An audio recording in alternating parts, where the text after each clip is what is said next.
Let me also share the address with you so that you can share with other people who are not here.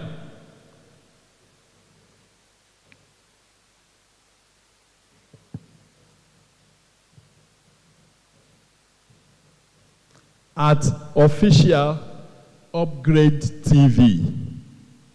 At Official Upgrade TV. One word. Join together.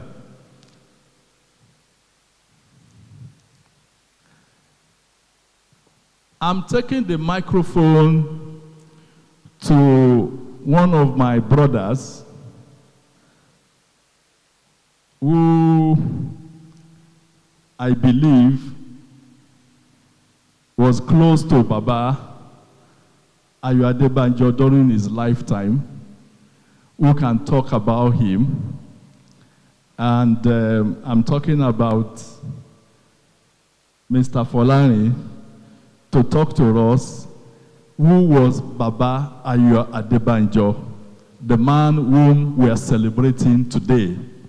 Mr. Folani, sir, can we have your thoughts on Baba Ayo Adebanjo? Who was he to you? Thank you very much, and good morning. Baba Adebanjo, to me, represents and still represents a leader that is worthy of emulation. You know, when you say elders, there are elders and there are elders. Baba, in his lifetime, demonstrated that there are elders that say their words, stand by the words, mean the words, and truly an elder that is worthy of the calling. You know, you permit me, there's a Yoruba adage that says, Agba okin wa loja, kori omo tuntun wo. In Baba's time, he stood by that and ensured that that is the right path to follow. That's why in his lifetime, he stood by what he believed was just, fair, equity, irrespective of whatever position anyone or any group of people will take. For me, he was a true elder, a true leader. And I guess that's why today a lot of people will leave whatever they're doing and be here today just to honor this man. Thank you.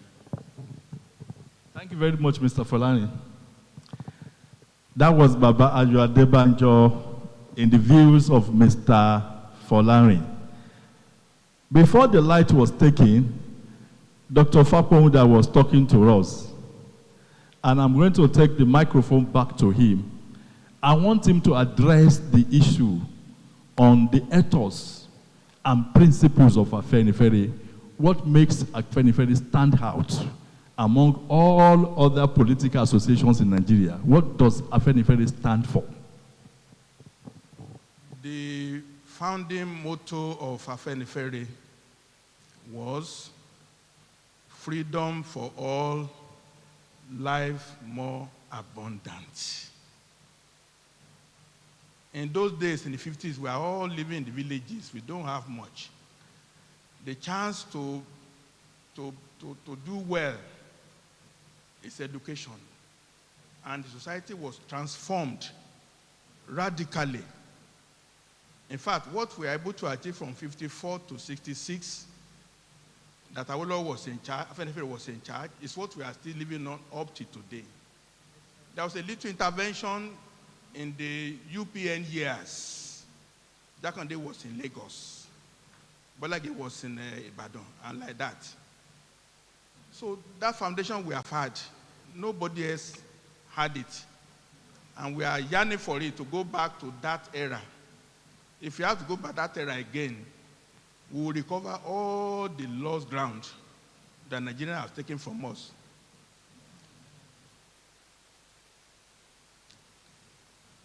So the ethos is, I'm good, I want you to be good too. That's what Afenifere means. welfare for everyone without exception. Even those who are not indigenous of Western region, they benefited without exception. Our land is a land of progress, a land of prosperity, a land of plenty, not necessarily in minerals, but in brain power. In fact, I always say, let the oil go. We here will use our brain to just, in 5 years, you will not know what we will achieve in Western region. Let the oil go. That's my belief, and I have faith in that. In fact, all our children who are overseas, if you go to any place in Europe or in America, doctors, engineers, IT professionals, if just 10% of them were to come home without any hostility anymore, we have a human capital development, and we are blessed. The new era is coming. The new dawn is coming. Change will come. Afenifere will midwife it, God willing. Can we have a round of applause for Dr. Fakponda? In summary, the Ethos of Afenifere is enshrined in its motto: freedom for all and life more abundant. Freedom for all and life more abundant. That's why we say we are Afenifere. We want good life for ourselves as we want for every other Nigerians. And I know that in the Afenifere anthem, there is a stanza there that goes like this: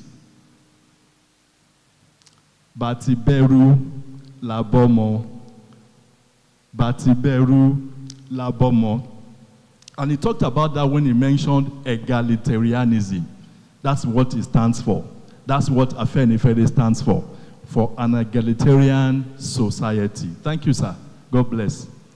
Now we will take a short break. We are starting the program. It's scheduled for 11. But before the program starts, we want to show you a video.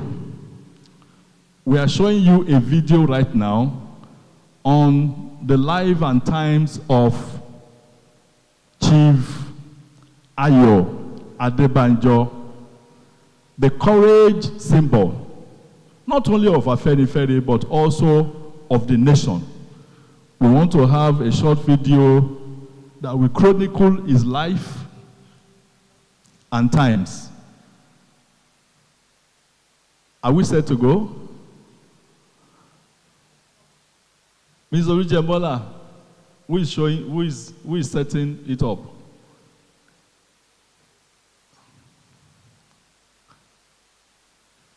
Can we have the video now?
Nigeria, by extension Africa, battles a growing youthful population and with little or no meaningful engagement leaves a ticking time bomb on our hands.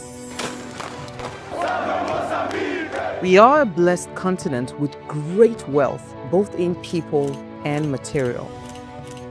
Our focus on ways remains driving conversations that affects us all. Topics in the news, social concerns, politics, leadership, governance, empowerment, resource management, conflict management, finance, SME sustainability, technological innovation, food security, health, education, brain drain, our well-being, citizenship, and much more. Our goal is to continuously drive these conversations, keep them burning at the table to effect a positive change, both for our nation and continent. Ways, what are you saying, has a secret ingredient that completes the conversation every single episode, and that ingredient is you. Our past conversations shape Afenifere. Over to you, sir.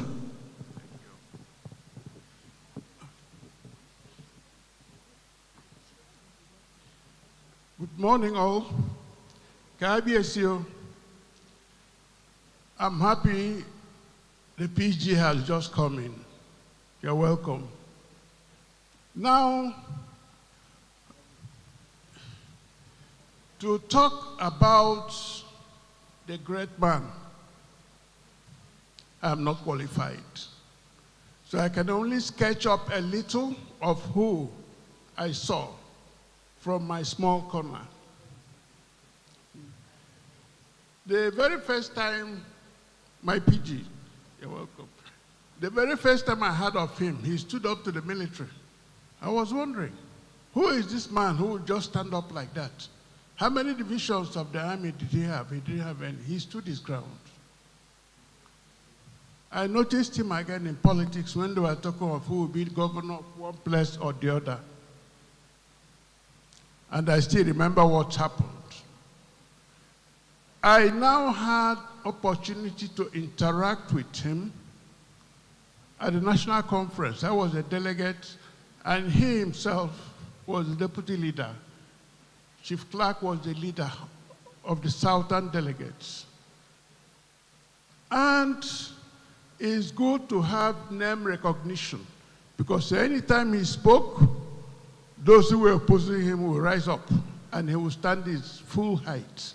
Of course, those who met him in person will know his height, but he stood up tall. That was the man. Now, in Lagos here, anytime we had a meeting of Ohaneze, Pandeb, Afenifere, it could be in his house, it could be anywhere, but he was never tired. He was easily the oldest among us here, but he was always energetic. Most importantly, and I say this without any fear of contradictions, he imparted knowledge on us, the younger ones, because he knew that time was not on his side. I mean, the kind of knowledge you don't read in any book, and he was there.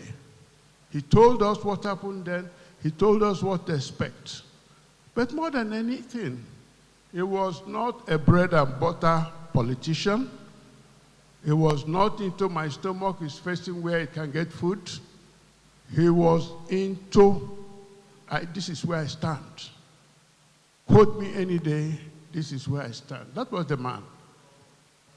In 2023, I organized a ceremony of tributes for the then Ohaneze President General, Professor George Obiozo.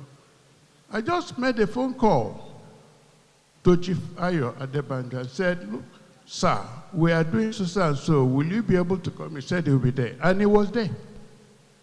When it was time to pay tribute, I said, sir, can I come down to your own level and give you a microphone? He said, no, I'm a young man. I must climb that podium. And he did. And said things that really, really impacted on each and every one of us. And when I heard of his passage, all I had to go through my mind was, all the things this man has been drumming in us non-stop. I ask, finally, when cometh there another chief, Ayo Adebanjo? Thank you. Please put your hands together for Badisanwa Zurike. Thank you so much. Is the video ready now? Okay.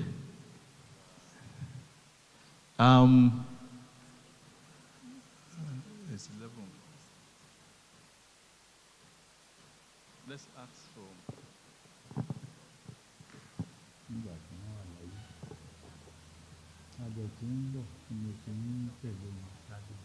Ṣe àjọṣepọ̀ nínú ẹgbẹ́ yìí kó tójọ́ mẹ́ta. Tí a bá ní ká ṣe báyà fẹ́ tó 50 ọdún, 50 years tá a ti ń bọ̀. Ó jẹ́ ẹni tí mo gbà kí mo súnmọ́, tí mo dẹ̀ fara balẹ̀ láti mọ̀ wọ́n. Èèyàn lè máa báyàn rìn kó má mọ̀ wá ẹ̀. Ṣùgbọ́n mo fara balẹ̀ láti ṣọ́ wọn, láti mọ̀ wọ́n. Mo fọwọ́ sọ̀rọ̀ pé mọ̀ wọ́n. Á mọ̀ wọ́n dáadáa. Títẹ́ bá ti yọ sí bàbá báyìí, tí ó bá jẹ́ pé ní ọdún sí ẹ ti lójú ẹ̀ lẹ́sẹ̀kẹsẹ̀. Kò kí ó fẹ́ jẹ̀ sínú kó máa tutọ́ funfun jáde, ṣe bẹ́ẹ̀. Nǹkan tó bá wà nínú ẹ̀ lè máa bá, ló máa sọ fún yín. Tí wá dẹ̀ jẹ́ nǹkan tí ò dùn mọ́nú ni ẹ ṣe sí, á sọ fún yín. Tí bá dẹ̀ ti ṣàlàyé fún, tó bá ti rí pé àlàyé ti kúnná, ó parí síbẹ̀ ni. Ká tó rí ní òdìgbò, ká tó rí ẹ̀fọn ó dọ̀dọ̀. Ẹgbẹ́ ò ní kú, ẹgbẹ́ ò ní kú, agbára Ọlọ́run, ẹgbẹ́ ò ní kú. Àwa tó ń dẹ̀ ti ń fi sọ́nà, tó ń ti tọ́ wa sọ́nà fún 50 ọdún, a gbìyànjú láti rí pé ipa wọn parí. Baba Adebanjo was a father to me, a father to all of us. He was very progressive. He liked every young man and woman. For me, he just adopted me as a son, and I can never forget. It's quite sad and painful that I didn't get to see him again before he passed. But he will forever live in our memory. He loved all of us. He treated us as children. He was a detribalized Nigerian. He looked at things objectively. He was very outspoken and a man that never took for granted his relationship with people. I really love him. Late Father Adebanjo was a father to us all. He worked with us in our advocacy for a better Nigeria. He was a leader. He showed the light for us, for others to follow. He was a very visionary leader, very steadfast, very tenacious in all that he believes in. He believes in a new Nigeria where justice, fairness, and freedom prevails all over the land. His vision is beyond what we see today in Nigeria. He had a very global vision of Nigeria. He passionately believed, and he passed on this vision to us. In fact, his vision shaping us. When I saw the passion in his vision, when I saw the passion in his belief, I knew that Nigeria, a new beginning, has already started in Nigeria. I knew Chief Adebanjo during Chief Onabanjo's era. I knew him since that time. Then gradually, I got so close to the daughter, Ade. I call her from Biola Aziz. Got so close. And from there, Baba said, I know you young girl now. Come and be a politician. I said, me, Baba, I don't have the nerve for politics. They will kill me. He said, go kill me. Because he thought we could go into politics, that I was bold, that he knows I will speak out my mind. And I'm a pharmacist by profession. And he said, okay, come. You will stand tall among them. So his advice was that I would do well in politics, but I refused to join. Well, late Chief Ayo Adebanjo is related to all Nigerians. You know, what I loved about him was his courage of conviction. And late Chief Adebanjo didn't take prisoners. He spoke truth to power. And for someone so much younger to him as myself, he showed me that, you know, consistency and integrity were not seasonal attributes. Consistency and integrity and truthfulness and honesty are things that you must live on a daily basis. You know, his voice was a constant one for equity in our polity, was a constant voice for fairness in our equity. His voice was one of courage and a demand upon our national leadership and leadership across the country to do the right things, things that will actually help to cement the bond within our peoples and amongst our peoples. I've come to pay my respects to the family of Chief Ayo Adebanjo today because towards the end of his life, we connected and he took me like a son.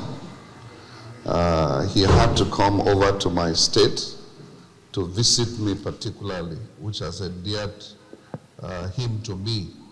So since then, we developed a relationship that I feel I must honor even in his hour of death.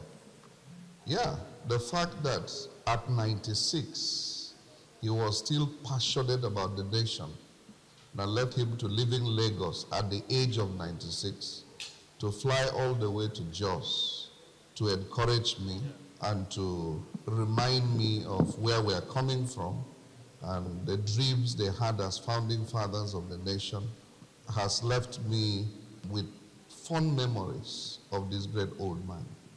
And quite frankly, you know, the Afenifere Can we that parled put the video down now? Can we put it off? meetings, alignments. Please, let's put the video up. It's already some few minutes past 11 o'clock, and this program is scheduled to start exactly 11. We are now some 7 minutes after 11. And like I hinted before we started the program, that we are being viewed online.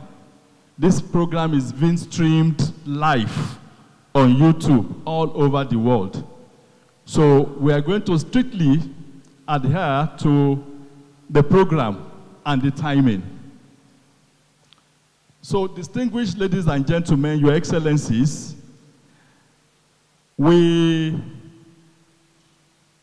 want to formally welcome you to this very important public lecture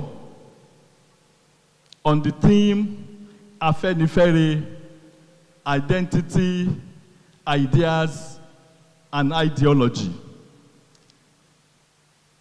It is put together by the current leadership of Afenifere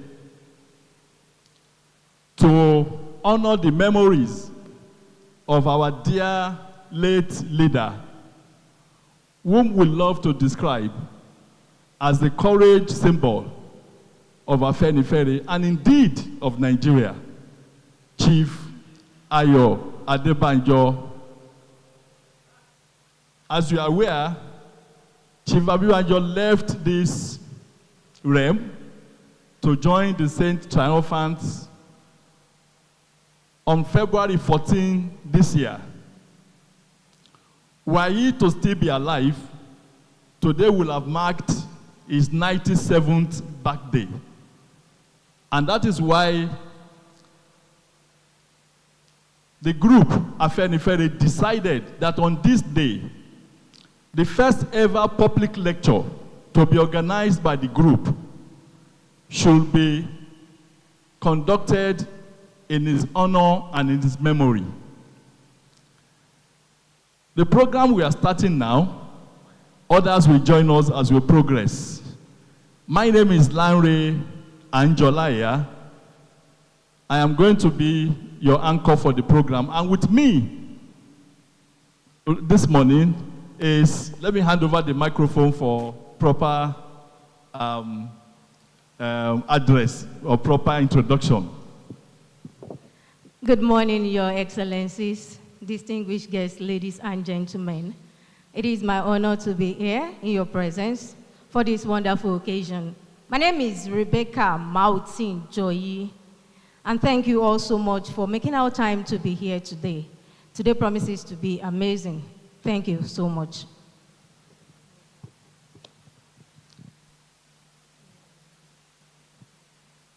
No, before the anthem, let's pray. Let's pray. Now, to begin the show or the program, it is important that we commit the proceedings of this important program into the able hands of Almighty God. Therefore,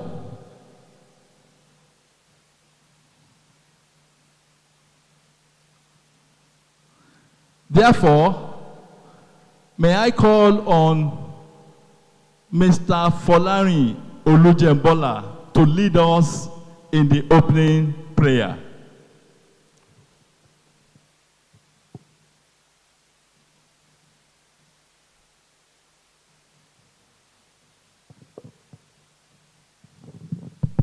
Hallelujah. Please, shall we rise up in reverence to God?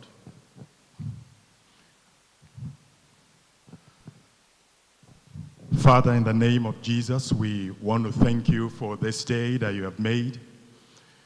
We want to thank you because you have granted us life. We want to thank you especially because you were able to bring us all here unaided. We woke up, we dressed ourselves, and we are here. Lord, we want to commit this entire program into your hands. We say that by the power of your Spirit, you will direct every second, every minute. The purpose for which this has been set up, you will help us by the power of your might to realize it. Let this be the beginning of several of such symposiums that will usher in new leadership for Nigeria. Lord, as we commit this program into your hands, we ask that at the end of it all, let your name and your name alone be glorified, and let our country be greater. In Jesus' mighty name we pray. Amen. Thank you, sir. Can we have the national anthem?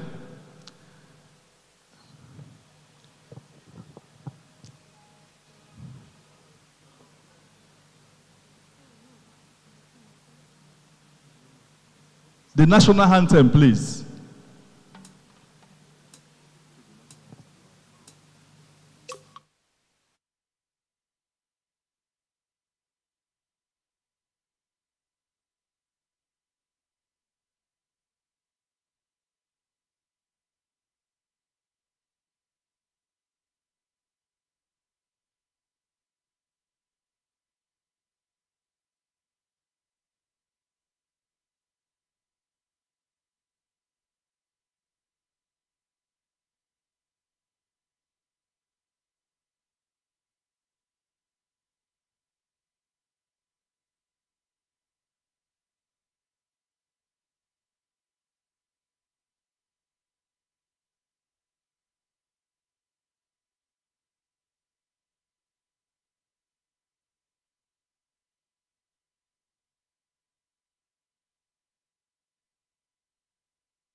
Thank you. We are also going to take the Afenifere anthem now. Ms. Olujen Bola should come and lead us in the English version, because many of us are not familiar with the English. You have it. Please, let's be upstanding for the Afenifere anthem. This anthem, let me just inform us, was composed by our late revered leader, Chief Obafemi Awolowo, in 1978, when he created the Unity Party of Nigeria. Thereafter, he called on Chief Hubert Ogunde to help him to add melody to the song. And that is the anthem you are going to listen to now. Let's go.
Thank you. Let's be seated.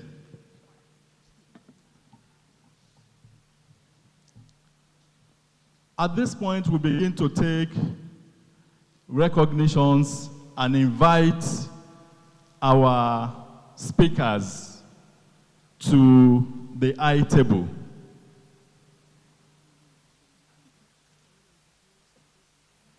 Let me start by introducing the man who, for the period that Chief Adebanjo led Afenifere, and indeed the Yoruba people, who deputized for him, and who today, by the grace of God, is the acting leader of Afenifere, is here seated in our midst. I have the honor and the privilege of inviting my leader, Oba, is here seated in our midst. I have the honor of inviting Oladipo Olaitan to come to the high table.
Next, may I invite to the high table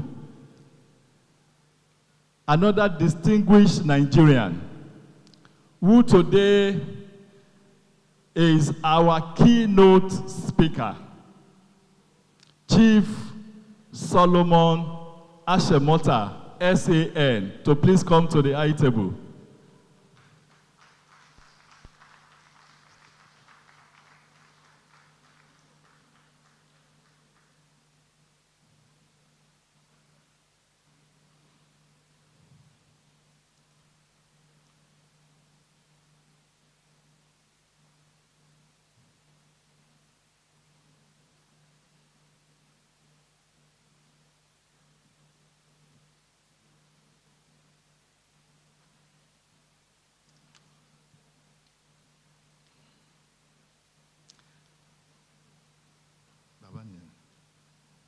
Permit me, you're welcome, sir.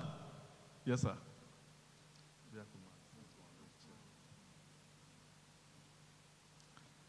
Permit me to recognize one of our leaders who is here seated with us and who many of us have always known to be a bedroom friend of Chief Adebanjo. I talk of Chief Olabode George.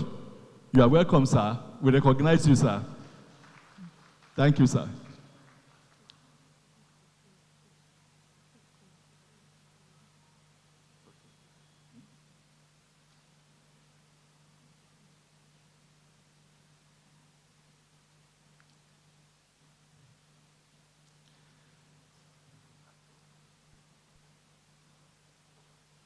Let me invite another important speaker today who will be taking us on the history of Afenifere. Many people don't know how the organization, the political organization began. And many people do not know that by the grace of God today, Afenifere is the oldest political organization in Nigeria. Afenifere is 74 years old and it has refused to go into extinction. And the man who will be talking to us, who will be taking us down the memory lane, how it was formed that particular month, April 1951 in Owo, is here seated. And I have the privilege of inviting my dear Oga. He was my Oga when he was a member of NEIC, National Economic Intelligence Committee. I was his PA. And he was also then the chairman of Wema Bank. I talk of Mr. Tokunbo Ajasin. Please come to the high table.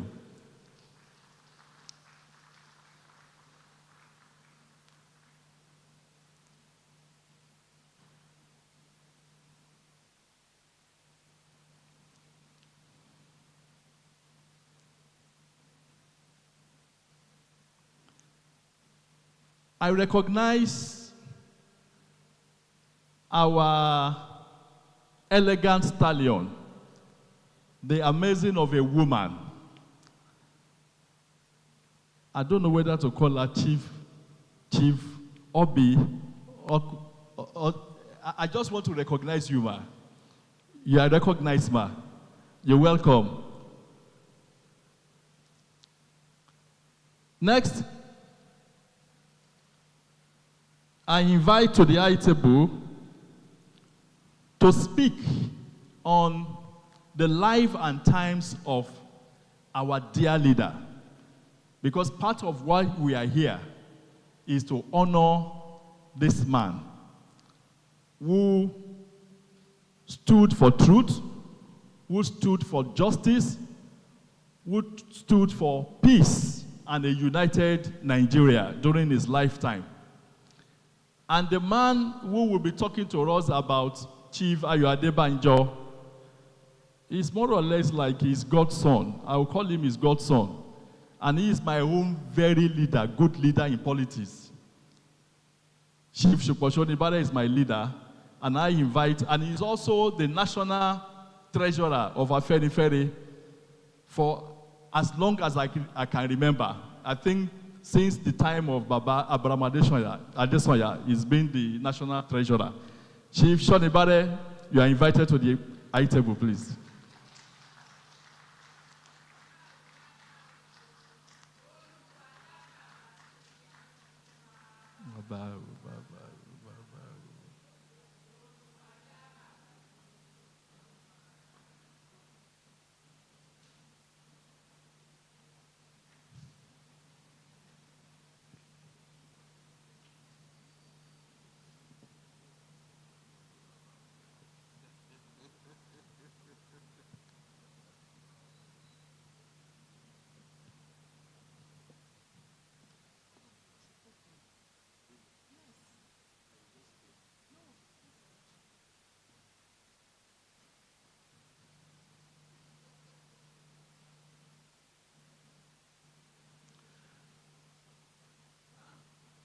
Another distinguished Nigerian and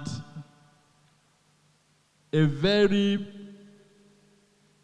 big pillar of Afenifere who will be talking to us about the political ideology of Afenifere. Many people do not know what Afenifere represents. The ethos of the group, the ideals, the principles of the group. That is why there's a lot of misconception out there. People ascribe to Afenifere what the group is not. They want us to talk about the language of Yoruba. Some even want to talk about the dressing of Yoruba. Afenifere does not delve into the culture, tradition of Yoruba. The man who will be educating us on the ideology, political ideology of Afenifere is no other person than the Balogun himself, Balogun Akin Oshutokun. Please come to the high table.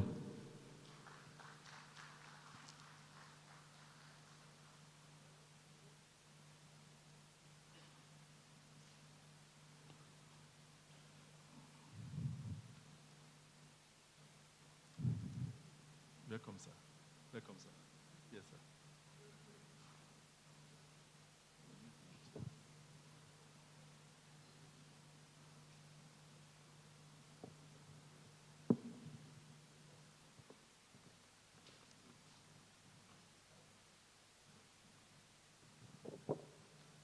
Captain Awonuga, please come.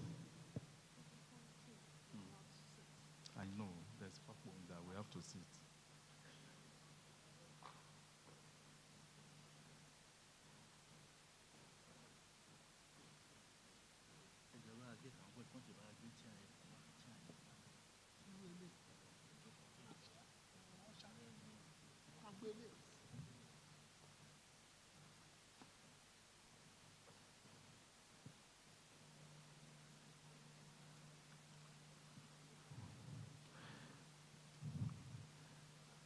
We have two more speakers that will be invited to the high table, and I can see the chairs are not enough. So we want to organize for more chairs to the high table. Why we do that? Let me call on the leader of Afenifere today. That is Oba Oladipo Olaiton, to deliver his welcome address.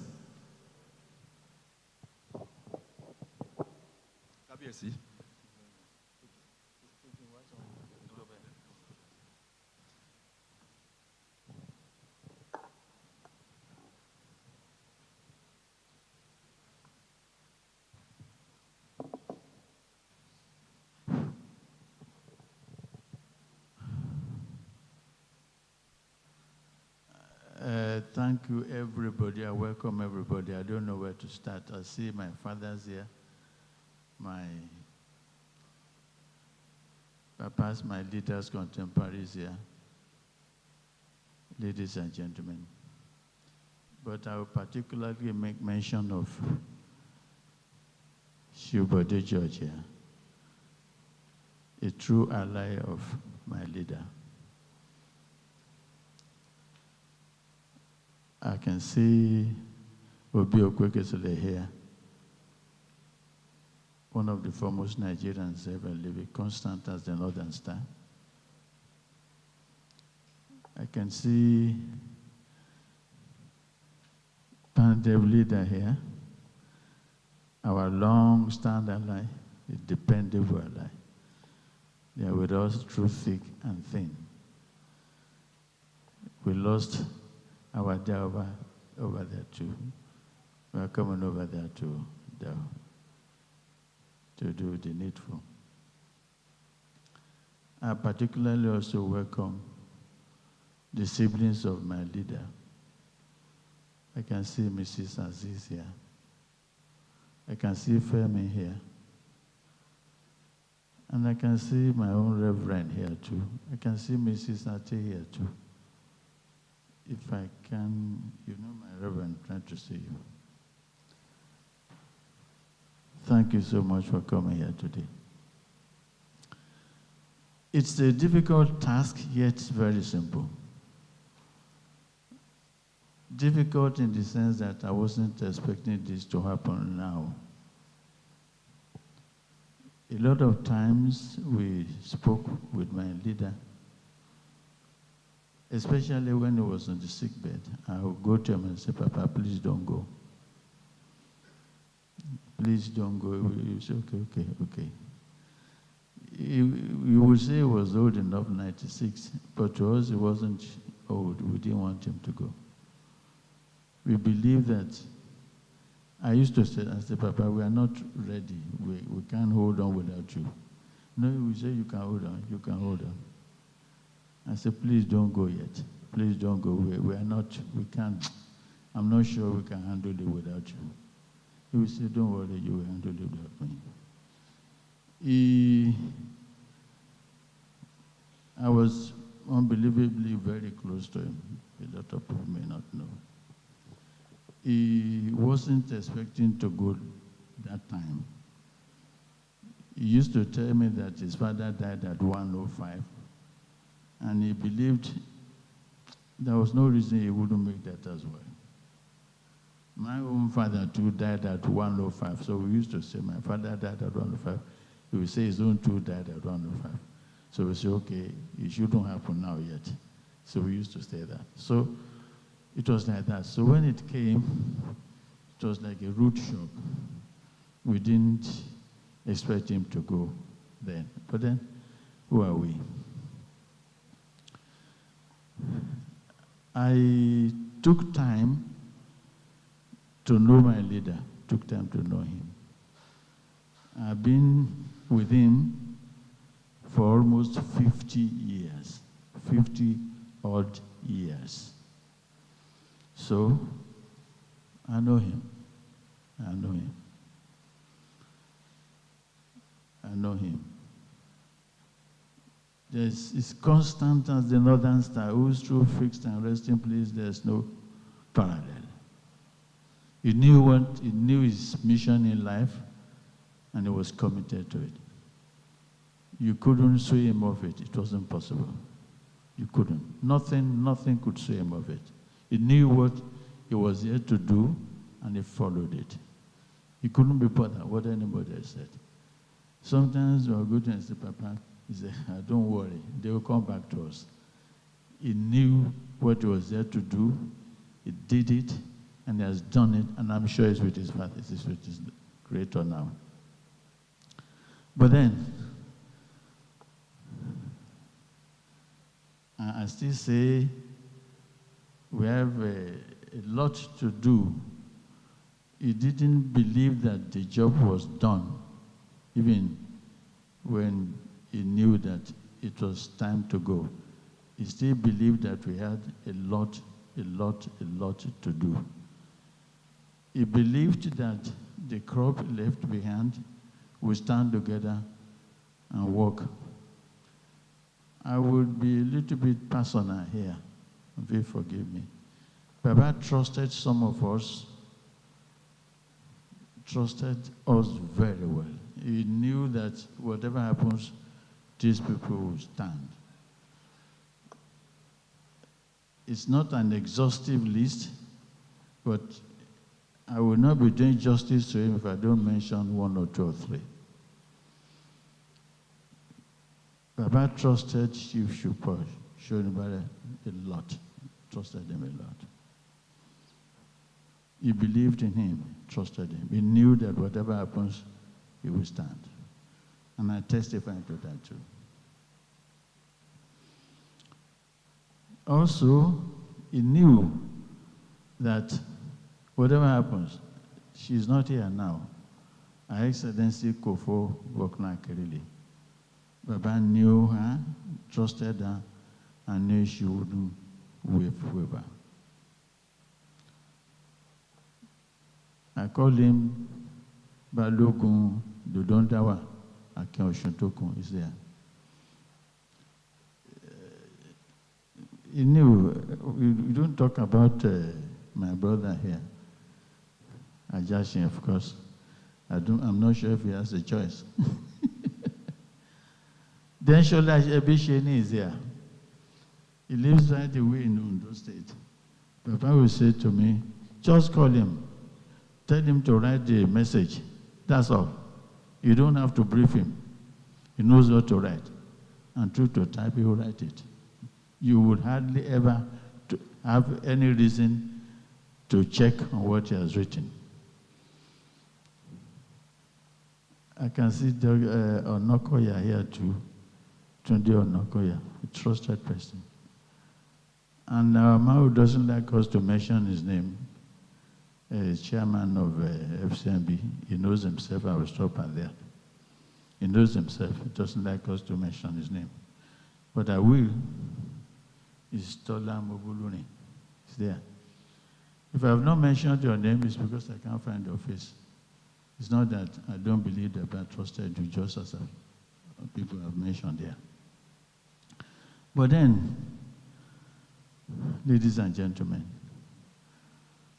I started by saying that I know my leader, I studied him, I know him very well. One thing about him, you can take home about him, you see him through and through. He has no room for anything. What you see is what you get. If he's not happy with you as you enter the room and he sees you like this, you can see straight on his face that there's something wrong. You can try and, Papa was wrong. He will try as much to, but he will still, you give us, Papa, no, so I say, Papa, something is wrong. And he say, yes, something is wrong. Where is something not wrong? That's it. You can place him all the time. And one thing that maybe some of his siblings may not even know or they know, he had an undying love for his children. I don't know how many of us knew that. I've had occasion we travel together, and I go to him when he's in the bedroom. And you find Papa always praying,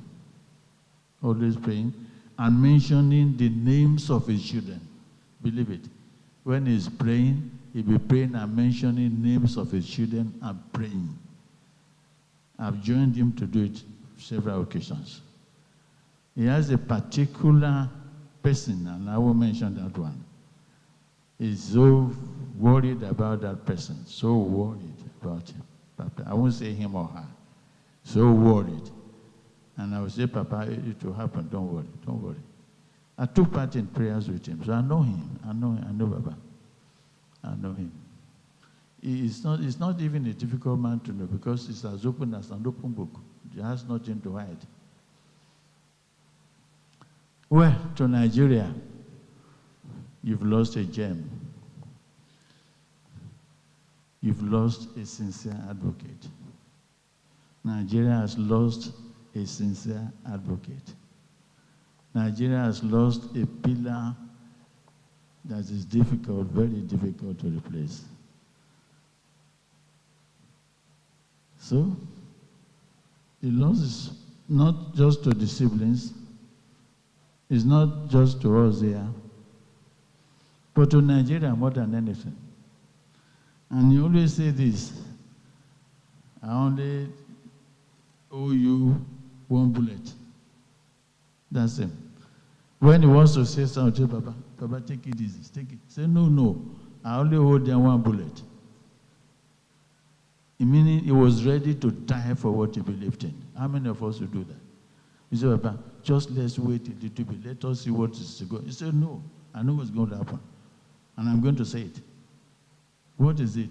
I only hold them one bullet, that's all. And to death, he kept on that. There's one person I inadvertently forgot to mention, you can see him now, Dr. Ate is here. A lot of us know how special he is to Papa. He couldn't have been otherwise. So I thank you everybody for coming, finding time to be here with us today. We are doing what no other political party academia has done before. Do posthumous celebration of their leader. I can't remember. So we are doing it. And by the grace of God, we shall continue to do it every year. We shall do it every year. We shall celebrate him every year. We shall gather to celebrate him every year by the special grace of God. He deserves it, and we will give it to him.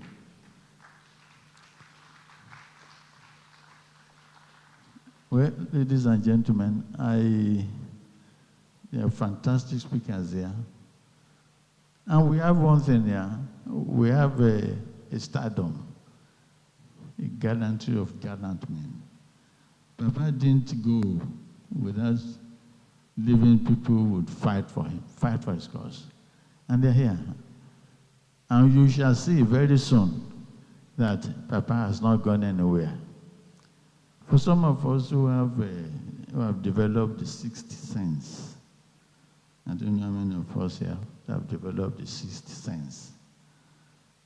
I can tell you authoritatively that my leader is here with us now. You only go after 40 days. That is when you go. Before 40 days, you are still around. I'm 1,000% sure that is here now. After 40 days, if there's a momentous occasion for him to show, he will come up. But now, he's still here. So, Papa, I'm talking to you now. Don't leave us.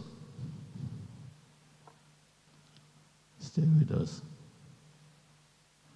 Fight for us. Defend us as much as you can. Papa, we miss you. Thank you so much.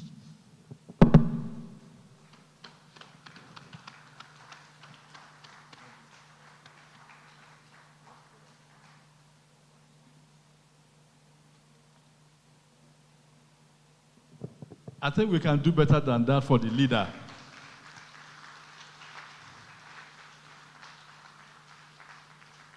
That was an emotional moment, and it's quite understandable. Oba Olaitan deputized for Baba throughout his leadership period of Afenifere. So we can understand why he felt that way. Distinguished ladies and gentlemen, Your Excellencies, I will take just 2 recognitions and invite the last speaker to the high table, after which we will now go into the presentation of the speeches and the papers. It's been divided into 2 sessions. We'll take the first session, and for some deliberate reasons, the organizers have decided to take the keynote speaker first. And the topic that we'll be treating is the Afenifere Nigeria needs. The Afenifere Nigeria needs. And you can understand why that will come first. Then every other topic will revolve around it. But before I call on our Papa, let me recognize the Afenifere national scribe. While Oba Olaitan, our leader, was giving his welcome address, he stepped in and he came onto the high table. I'm talking about Chief Shola Ebisheni. You are welcome. Chief Ebisheni will be speaking to us on what is Afenifere today and where are we now. Where is Afenifere now? Then the last speaker that I want to invite to the high table, who will be talking to us on the political programs of Afenifere, those lofty ideals, those lofty programs that Baba, Chief Obafemi Awolowo, and his colleagues gave to the Southwest and indeed the entire Nigeria. The man who will be breaking everything down for us is no other person than a scholar by all ramifications, Dr. Akin Fakbomuda. Doctor, can you please put your hands together for Dr. Akin Fakbomuda? I recognize the presence of His Excellency Mr. Peter Obi. You are welcome, sir. As I was making my speech, he stepped in quietly. I also want to recognize members of Ohanese and Pandev that are here seated and represented, ably represented. I know Baba was one of you.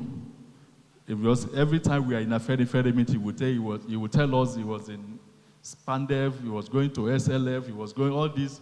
He was always going for these meetings outside the Southwest.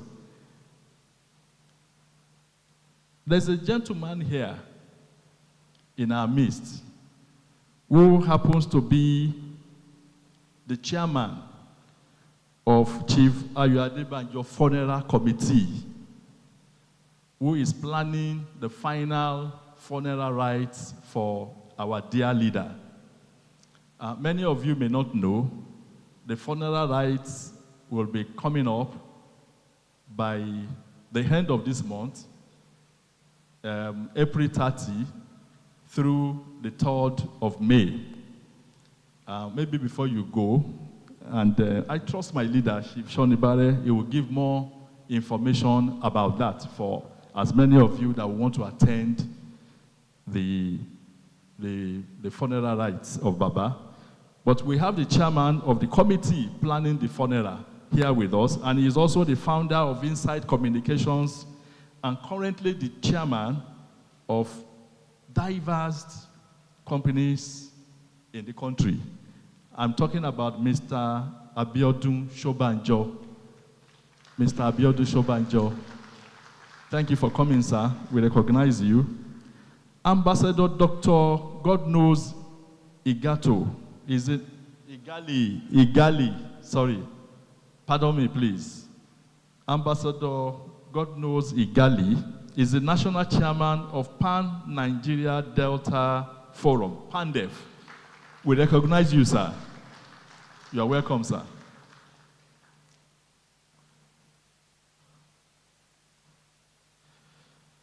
So, we'll take more recognitions as we proceed in the course of the program.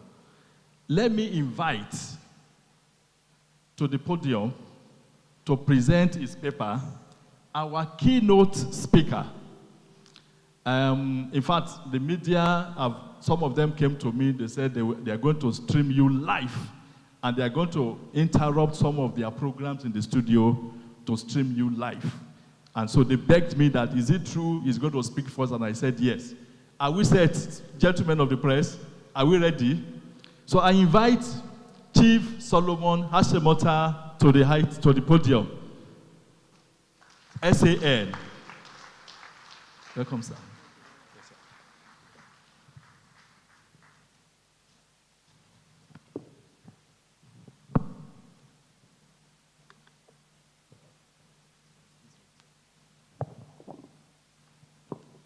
I am only 87 years old.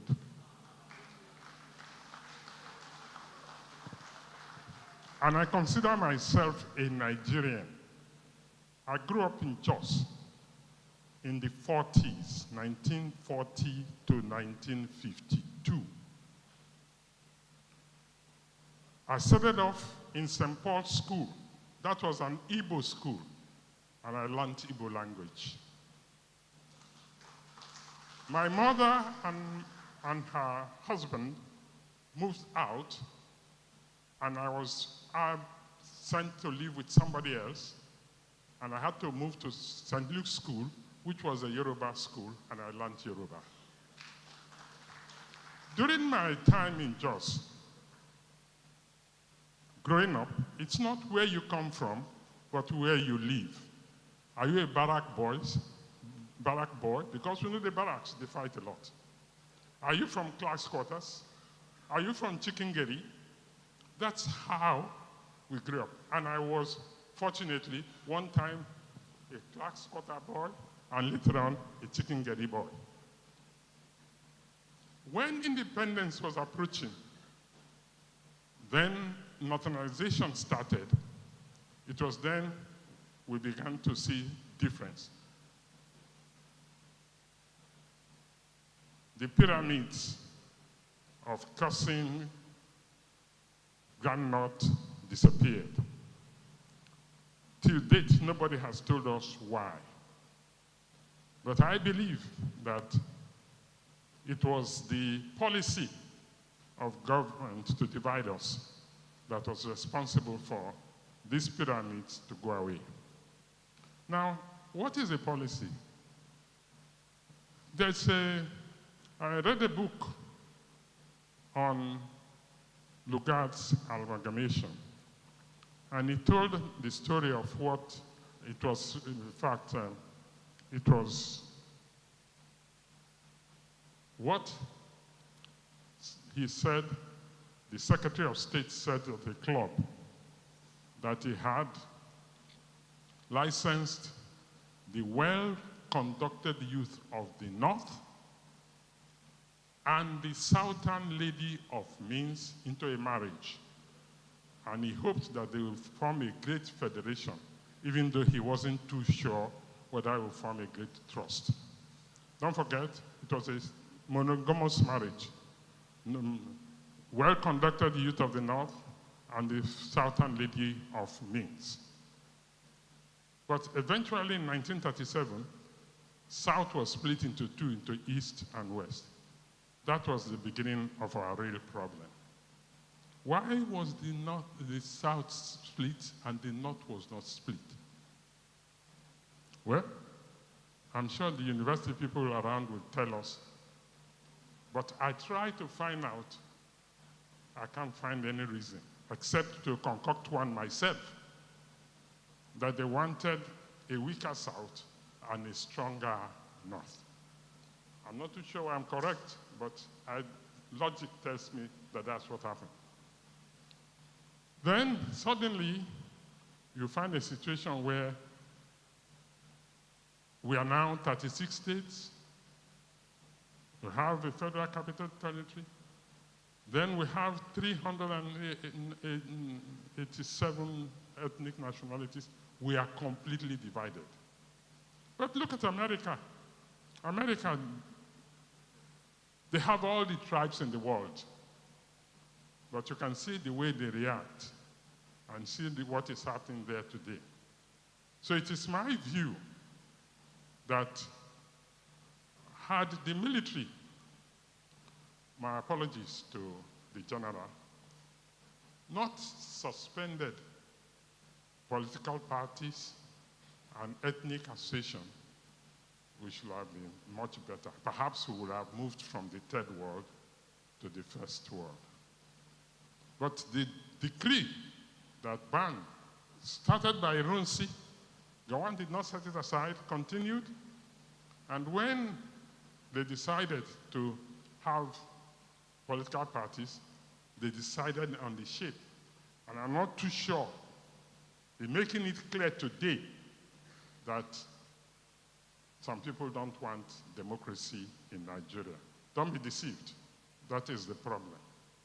And if you look at our history, you'll be sure that it started off in a situation where the British officers, after Lugard retired, he still went to school to go and lecture, not about democracy, lecture them that it is the traditional institutions that will eventually rule, and their children and children's children. Today, it will appear that that's the reason for our problem. Had the military not banned political parties, possibly did not ban ethnic association, because even Afenifere was banned at one time. And I remember when we were holding our own meeting in Benin those days, we start by singing Stand Up for Jesus, which had not been banned. But otherwise, as for Benin, it was impossible. Now, what has that done? It's split us completely out of place. How do we reconcile this? It's in the hands of the Ndibo and the Yorubas. I have two great friends among the Ndibos, and I have a great friend among the Yorubas. I won't name them. But I can see that they cannot isolate themselves from the prejudices of their own people, which was concocted. It was manufactured for us, not by Yoruba or Ndibo, but by those who want to make us perpetual servants, if not slaves. And we bought it hook, line, and sinker. For instance, secession was used as a tool to placate the North so that even though their women could not vote, had no franchise, they will have the same number of seats with those of us who's both male and female. So for purposes of numbers, they are equal, because if we don't agree, independence will not be given. And Zeke and Awolowo started off. But fortunately for us today, we have to go back to what happened. What was the first party? It was the NCNC, founded by Herbert Macaulay and Dr. Nnamdi Azikiwe. When Macaulay died, he was very ill, in fact, in the north, and they had to put him in a train, and by the time he came back, he refused to go into a hospital or go for treatment in the north. He wanted to be brought back to Lagos. When he came to Lagos, he died. Zeke succeeded him. If the process of the first party had been such that they all agreed that we must go on, I'm sure that, yeah, but we would have been a different place today. So what do we do in the circumstance? One, Igbos and Yorubas. What are you fighting over? The oil wealth have been drilled for so many years. You negotiated it. We minorities had no chance. I was in Port Harcourt when Ken Saro-Wiwa was executed. And I know the feelings at the time. He's a minority man. I also there how they corrupted our traditional rulers. From nowhere they gave them, was it 5% of all the money for the local government for them. To do what? To keep quiet and to do precisely what some of our traditional rulers did when the British were in charge here. We need to reverse it. So whatever program you have, you're thinking about Afenifere in the future, please, the money from the Midwest, from the Delta to Edo, has a lot to do with the cocoa. And don't cut us out. We are still very much part of the cocoa house.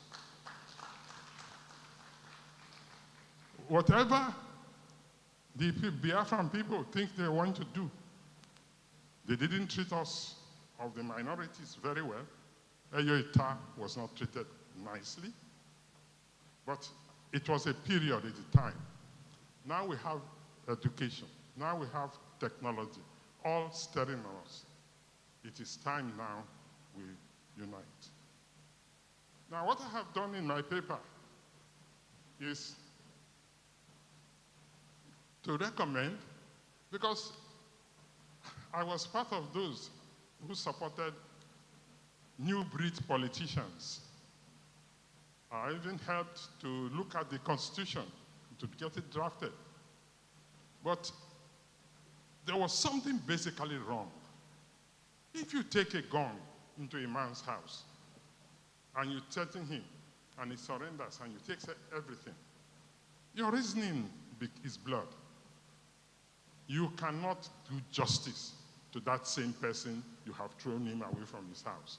You must always see yourself as boss or master or slave. So when soldiers tell us that they will now provide new breed Nigerians, no. They've ended up providing for us new breed Nigerians who think the way of soldiers. That's why I'm not an economist, but I'm sure that economists will tell you the way we do our business. That's why it's very corrupt, because we are very corrupt, because corruption is breeded. I'll give you a small example. I was a police officer. I was recruited as a cadet inspector in my colonial service. I finished at Southern Police College, Ikeja, in 1959. At independence, I was in charge of the airport to bring people in, assign car to them, and at about 20 minutes past 10, we closed the airport and came to Keynote. I used to live in First Road here and watch the independence celebration. Flag lowered, new flag up. It was beautiful. But sitting down today, I'm sure, I wonder, was this all that Zeke fought for? Was it all that Awolowo fought for? Was it all that the Sardauna fought for? Why did we come into this? First, one issue cannot be right and wrong at the same time. You cannot say, and that's what coup is. When you stage a coup, you lose, they kill you. You win, they honor you. There's something wrong there. I'm not suggesting that we should wake up and all those who participated in coup should be arrested and brought together. No, on the contrary, I want them to plead guilty and ask for forgiveness.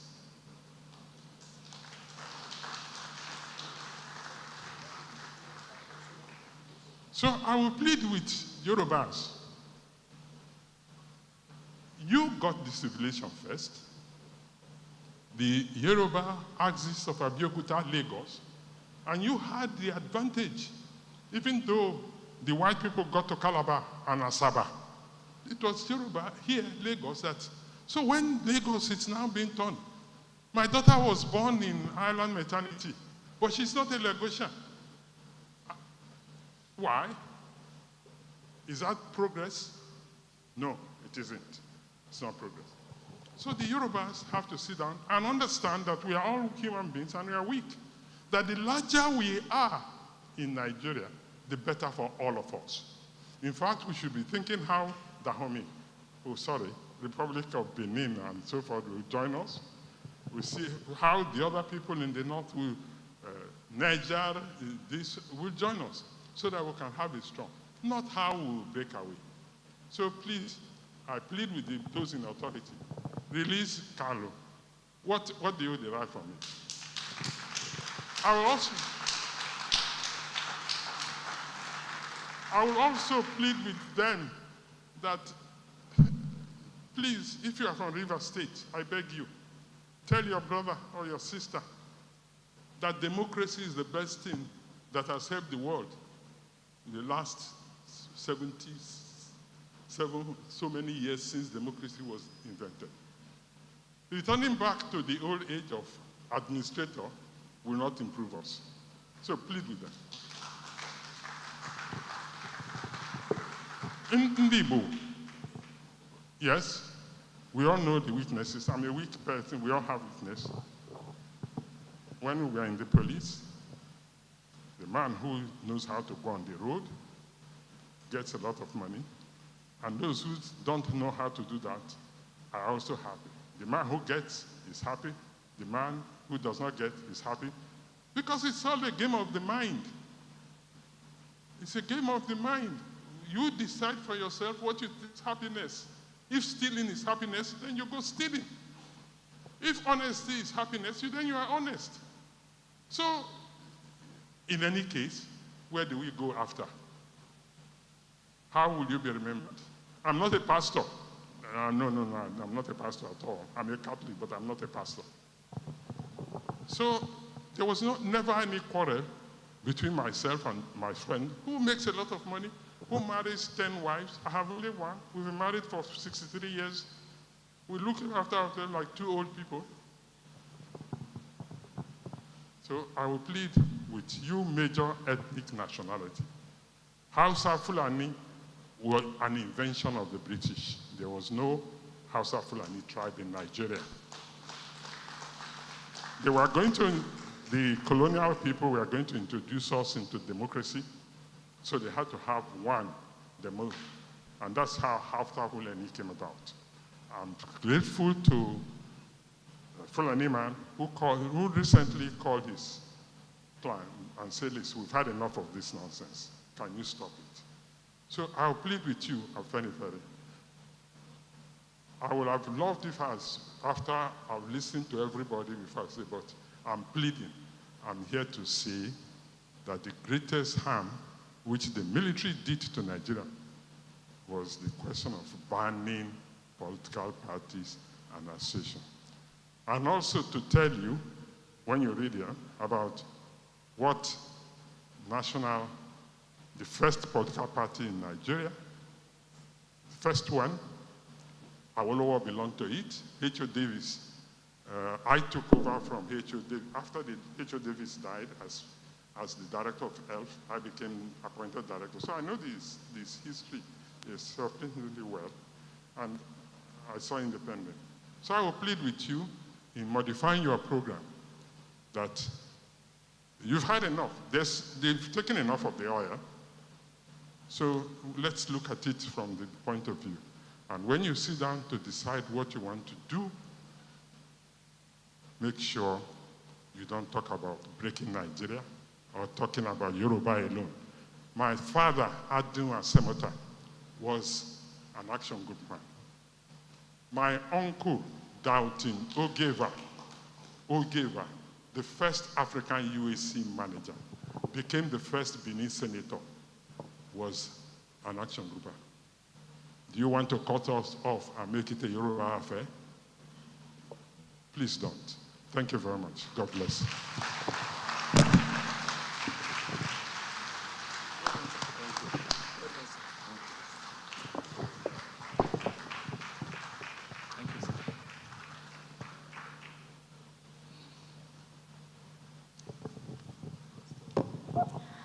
Ladies and gentlemen, please another round of applause for Pa Solomon Asemota. Thank you so much, sir. Yes, that was Pa Solomon Asemota, a man whose life story is a testament to both deep roots and broad horizons. Born into the esteemed Benin family of Pa Ado Asemota, with maternal ties to Jesse in Delta State. His upbringing in the vibrant city of Jos instilled in him a unique connection to Nigeria's diverse tapestry, becoming fluent in Igbo, Hausa, and Yoruba, in addition to his native Benin language. This makes him, by any measure, a true son of the soil. He is a proud alumnus of the Immaculate Conception College in Benin. His early promise led him to the Southern Police College, where he graduated as the top cadre.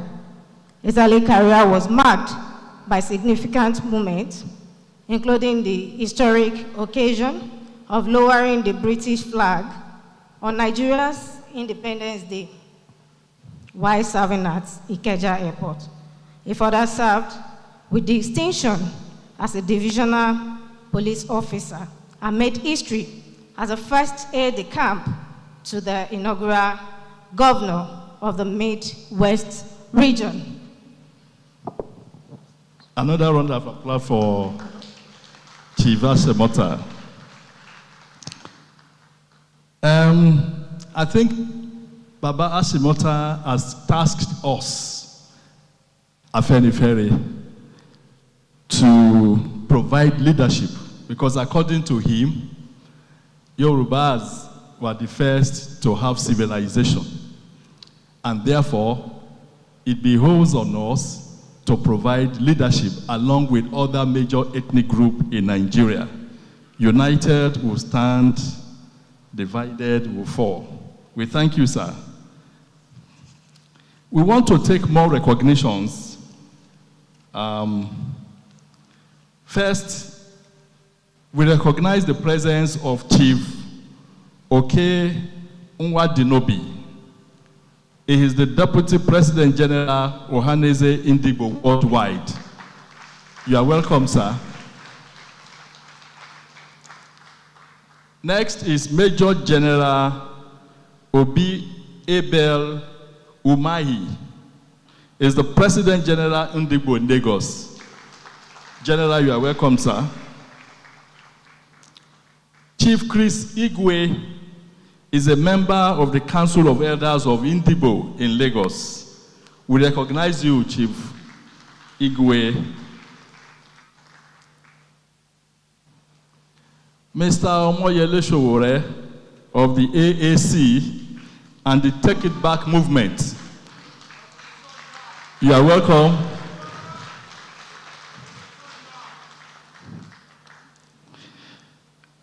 Mr. Chivi Agbaje, my dear Oga, is also here, former candidate for Lagos governorship position. I don't know where he is now. I saw him walked in. Oh, you are welcome, sir. Chief Oladipo Yewole, Secretary General, Yoruba Council of Elders. You are welcome. Chief Chris Okpala, all the way from Anambra State. Where are you? Chief Okpala? Okay, sir. You are welcome. We have Chief Mrs. Ifanyiwa Ezenwa. Okay. Sorry, I've been corrected. I'm sorry, ma. Chief Mrs. Ifanyiwa Ezenwa, the Secretary, Patriot Advocacy Southeast. You are welcome, ma. Dr. Yunus Atanko, I only see him on television. He is the DG Obedient Movement. Oh, nice to see you live today. You are welcome. And I want to take another recognition again. I was trying to recognize her the other time, and I think there is a misunderstanding. She was trying to wave. I thought she said I shouldn't recognize her. And I've been made to understand that she's here together with her darling husband. I'm talking about Chief Mrs. Obi Ezekwesilisi and her husband, Pastor Chinedu Ezekwesilisi. Oh. You're welcome, Sazama. I think that serves for now. We take more recognition as time goes on. We quickly go into the next paper to be presented by, the paper is on the political ideology of Afenifere. And the paper will be presented by Chief Akin Okun. But before if Okuchukwu steps up to the podium, we want to take his brief citation first.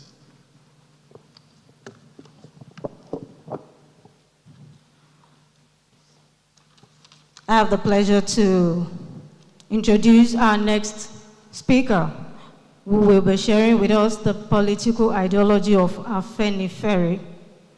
His background is pretty incredible. Think of someone who's comfortable in the world of academic. He has chaired the National News Agency and has also been right there in the engine room of political campaign.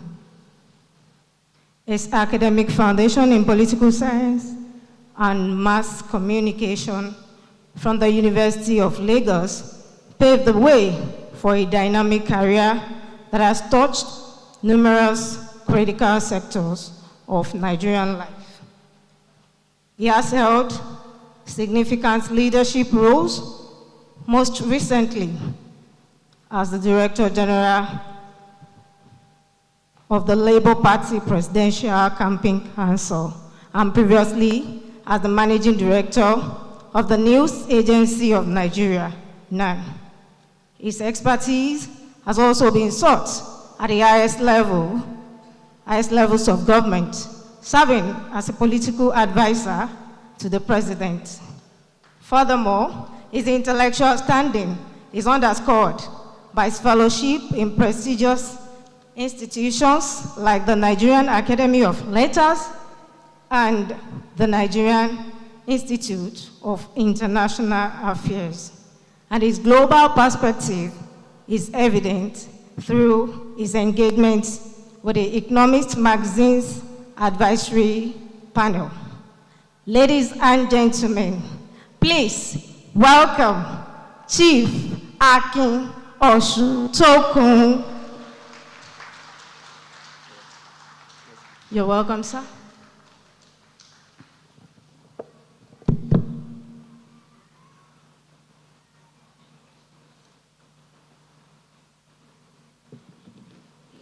Good morning, ladies and gentlemen.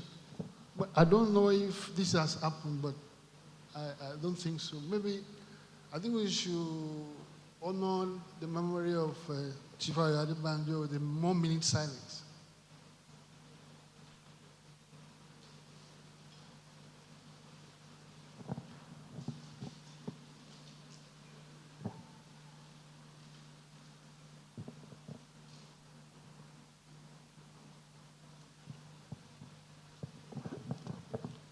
May his valiant soul continue to rest in peace.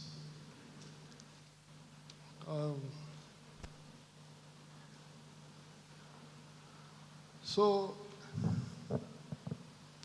my brother Dele Faruchi, when he saw me when I arrived, was challenging me about my dress. So, but I forgot to tell him that it's actually because I know that all my other colleagues are going to come up in a culturally defined dresses. And I'm here to refute the fact that Afenifere is a socio-cultural group.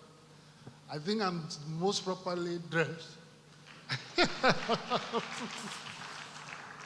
in that regard. So, but I won't do it any other day. Especially since I'm a Yoruba chief, a Yoruba warlord. Predictably, after the announcement of the earthly passage of Chief Ayo Adebanjo, there ensued a resurgence of efforts by well-meaning Yoruba to broker reconciliation between the Ayo Adebanjo and Ruben Fashion factions. The entreaty from them was that the two factions should seize the moment as an opportunity to effect a reunion. I balked at the suggestion because it carries the implication that Adebanjo was the personification of the conflict, that it was a personality clash between him and the other group. It also betrays the subconscious inability of the Yoruba to accept the role definition of Afenifere as an ideological pressure group rather than a 21st century reincarnation of Egbe Mududua. In an audacious revisionist version of history, Chief B.C. Akonde recently asserted that the late Chief Bola Igemezu, rest in peace, was the founder of Afenifere. According to Akonde, the death of Bola Ige was the death of Afenifere. He found it and he took it away. The interviewer then rightly said to him, or asked him, that, but Afenifere is not dead. So Akonde then said, as far, that I don't know, but it is not the Afenifere we formed. I'm sure that an opportunity will come in the future for him to elaborate on this apparent falsity. Personally, what I recalled about the late Chibola Ige, in as far as appellation is concerned, is proposing Egbe Ilosiwaju or Itesiwaju. I never heard him saying that he was founding Afenifere. I was an adult at the time, so I should know what I'm saying. And the indication that contemporary Afenifere is not also in a hurry to adhere to its definition as a political pressure group is its membership of the illustrious South and Middle Belt Forum. The group comprises nationalist separations of the Igbo, that's one Hanese, the Niger Delta, Pandef, and the Middle Belt Forum. These three organizations have consistently self-defined as socio-cultural and nationalist umbrella of their respective regions. Now, it was convenient rather for them. They understand and frame Afenifere as a peer group. Alongside Afenifere, they are commonly opposed to the Nigerian status quo and express equal commitment to the restoration of federalism. In this regard, to fulfill the criteria precedent to be cited as progressive. Nonetheless, in the expression of their party preference, the Yoruba electorate tend to vote for the party that ideologically approximates democratic socialism. This was the case with the AG and its reincarnation in the Unity Party of Nigeria, the Social Democratic Party, not the present one, and the Alliance for Democracy. According to Professor Ayo Adebanjo of the University of Pennsylvania, Nigerian politics before the military took over in 1966 was characterized by periodic promises to endear the electorate to the political parties. For the action group, such promises were organized around certain issues that ultimately manifested as a concrete ideology. But the open declaration of ideology did not come until 1959, when the party made a public document containing a statement of its ideology. The ideology took time to grow, but existed in fragments as early as the party itself. But broadly speaking, socialism has been defined as advocacy for the social ownership and democratic control of the means of production, promoting social welfare and equality. From this general understanding, Awolowo articulated his adopted version as democratic socialism. Senator Kufuor she's not here, that would be a serious lapse.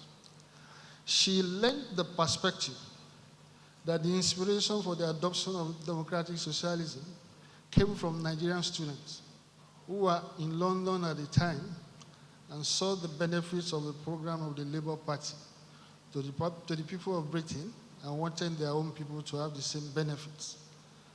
And the Fabian Society, I mean, the most clearly representative of socialism in Britain. The Fabian Society is a British socialist organization whose purpose is to advance the principles of social democracy and democratic socialism via gradualist and reformist efforts in democracies rather than by revolutionary overthrow. I will also clarify the democratic socialism ideology in an interview with Peter Inaugural of the Daily Times in 1982 as follows. Permit me to quote this interview extensively. This is the only way I can do justice to his masterful domestication of democratic socialism. Here he goes. It has been said that because I bought a land worth £1 million, I'm no longer a socialist. I don't know where socialism advocated poverty and wretchedness. The whole purpose of the ideology is to raise the status of all the people. It may be necessary by the process of taxation to take part of the wealth of the so-called wealthy people and give it to the government for use in the development of the masses of the people. In a country like ours, the application of this ideology has to be gradual. My belief in socialism as an ideal has not been based on the writings of Karl Marx and Lenin. The methods of attaining socialism can be different from one place to another. The mistakes many people make is that they take the methods for the ideal itself. In Russia, they have to use violence because there is no other way of supplanting those in power. Dictatorship was all right in Russia because they had not known democracy in all their history.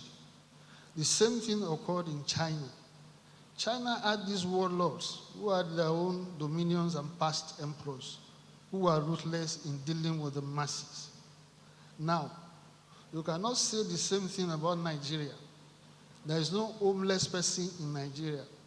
For instance, if I'm thinking of establishing an industry in Kenya, and I need about 20 acres. So I will call a meeting of my family and tell them I needed land. I can similarly say the same thing of your family land. Well, in Russia, in those days, you could not have family land unless you were at the top.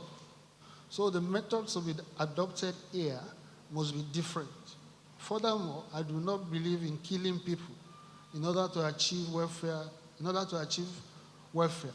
because violence once started is very difficult to contain. What is more, it will consume those who started it. I believe we can be constructive in the introduction of socialism. Russia, which claimed to be the ultimate socialist country, and harbors a lot of discontented people. We don't hear of who are able to escape because those who tried and failed are probably in Siberia. If you have to lock some people up and kill them and torture them in order to give welfare to other people, you are really not doing the right thing. In fact, I tell people I do not want this word socialism. How do you translate it to Edo, Yoruba, or Hausa? You have to use several words. It has been said that because otherwise in Russia, for example, their scientists, especially the space scientists, are among the best paid in the world. You can own as many houses as you want in Russia, provided you don't owe them for the purpose of renting them out. At that time, I did not have 1 million naira in my account. I bought the land in credit, though I have since paid for it. I happened to be the solicitor of the owner of the land. I wanted to buy, and he was glad to sell it to me on credit. I've said it again and again. If you are a resourceful person and have the acumen for making money, and you deprive yourself of the opportunity because you believe in socialism, you will find yourself a beggar. If you want to change the system, you must first make money as much as you can under the system. Even Lenin had to make as much as he could under the system, although not by orthodox, decent methods. Without Engels, Marx would not have been able to write his books. I have been able to sustain my political programs because I have independent sources of income. I've been very fortunate. I have some properties from which I collect rents. I'm self-contained. Asked how far left will he consider himself against Secretary of Guinea, Nyerere of Tanzania, and Nkrumah of Ghana. He replied, judged against those people, against their word, I would say I'm middle of the road because they regard themselves as extreme left. But I do not like their methods. Secretary has killed all his contemporaries who dare to criticize him. I told all my colleagues, if I'm in charge here in Nigeria, I will not receive some of these leaders as guests because they are despots and they are cruel. I like the methods of Nyerere. He is a man after my heart. I like the way he has been trying to introduce socialism, trying to push rural development, organizing farmers to cultivate the land better than they used to, introducing free education and so on. Following this trajectory and origin, so I'm concluding. Afenifere is a left-of-center ideological pressure group, which will at all times logically find companionship with organizations or political parties that are ideologically opposed to the Nigerian status quo of a pseudo-unitary state. If Afenifere can be validly branded as a social welfarist, social welfarist ideological persuasion, it is equally important to know that more than any other value, what Awolowo bequeath to the Yoruba and the people of Nigeria is the legacy of competence, credibility, and integrity, not socialism or capitalism. Thank you very much for giving me audience.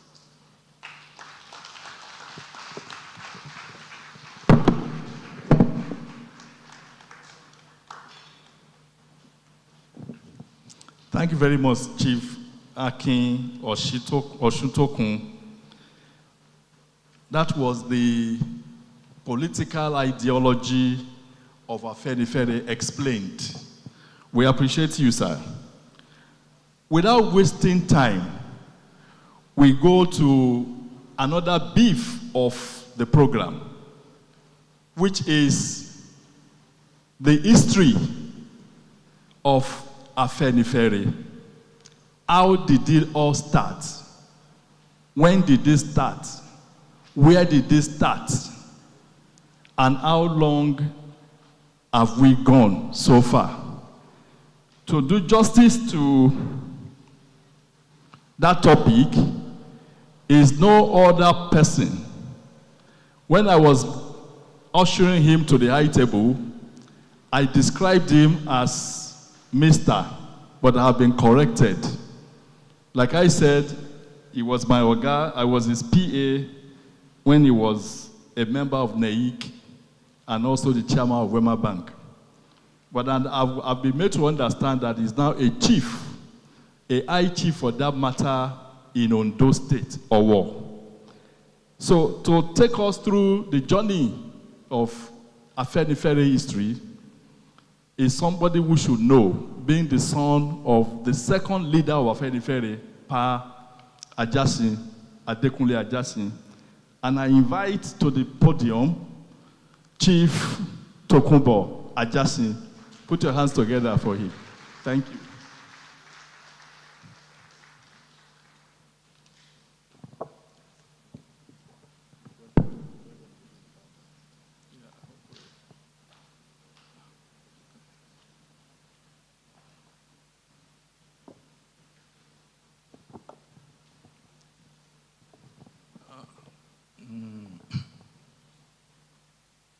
Well, I will say that I stand on existing protocols. But then I have to recognize the acting leader of Afenifere. I already acknowledged a lot of you, all the very important people here. So I don't want to go over that again. Then my colleagues or presenters.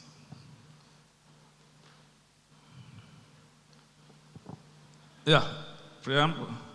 The history of Afenifere stems mainly from the activities of Chief Obafemi Awolowo, who is the founder of Action Group. He was involved also with the Nigerian youth movement in Ibadan and Egbe Omoduduwa in Britain.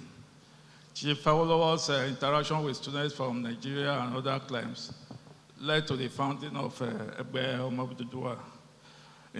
When he was in London, he met with some people, and I will just try to mention their names. There was Dr. John Oniakrele,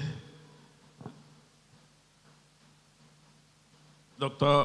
Abiodun Akrele, Ayo Rosiji, Akitola Williams, A.B. Oyediran, S.A.B. Obaku, C.O. Taiwo, S.L. Akinola, Ayo Ogunsheye, and Ayo Okusaga, just to mention a few of them.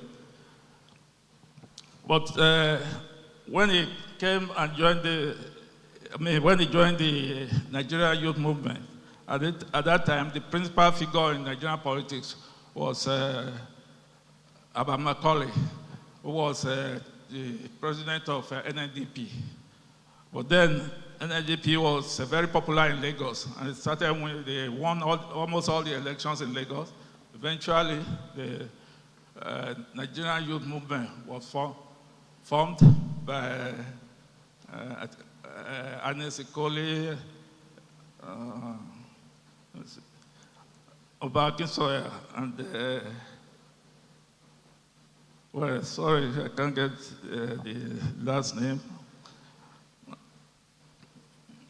Three of them formed the NYM anyway, and Chief Obafemi Awolowo joined. Why he was attracted to the Nigerian youth movement was the fact that it described the NYM as a vigilant, dynamic, and selfless organization, and it provided a platform for the unification of all ethnic groups. Even though the leadership at that time was more of Yoruba people, but at that time, nobody complained, and it was well accepted. But subsequently, when Dr. Azikiwe came in and started to raise the Igbo consciousness within that organization, then the organization started to decline. And to go on to the next, yeah, that's right. Chief Awolowo returned to Nigeria from Britain in 1946, and his colleagues advertised the Egbe as a non-political cultural organization for men and women of Yoruba nationality. The Egbe was inaugurated in Nigeria at Ile-Ife in 1948 with Sir Adeyemo Alakija as the president and Chief Obafemi Awolowo as the general secretary. Other important members at that time included S.O. Gbadamochi, Ayo Ransome-Kuti, Akinola Maja, Bode Thomas, H.O. Davis, Akinyede, Akinyede, and from other ones. Those are the most important ones I could lay my hands on. In spite of its non-political nature, NCNC saw it as a political threat, particularly when prominent members of the Egbe were also members of NYM.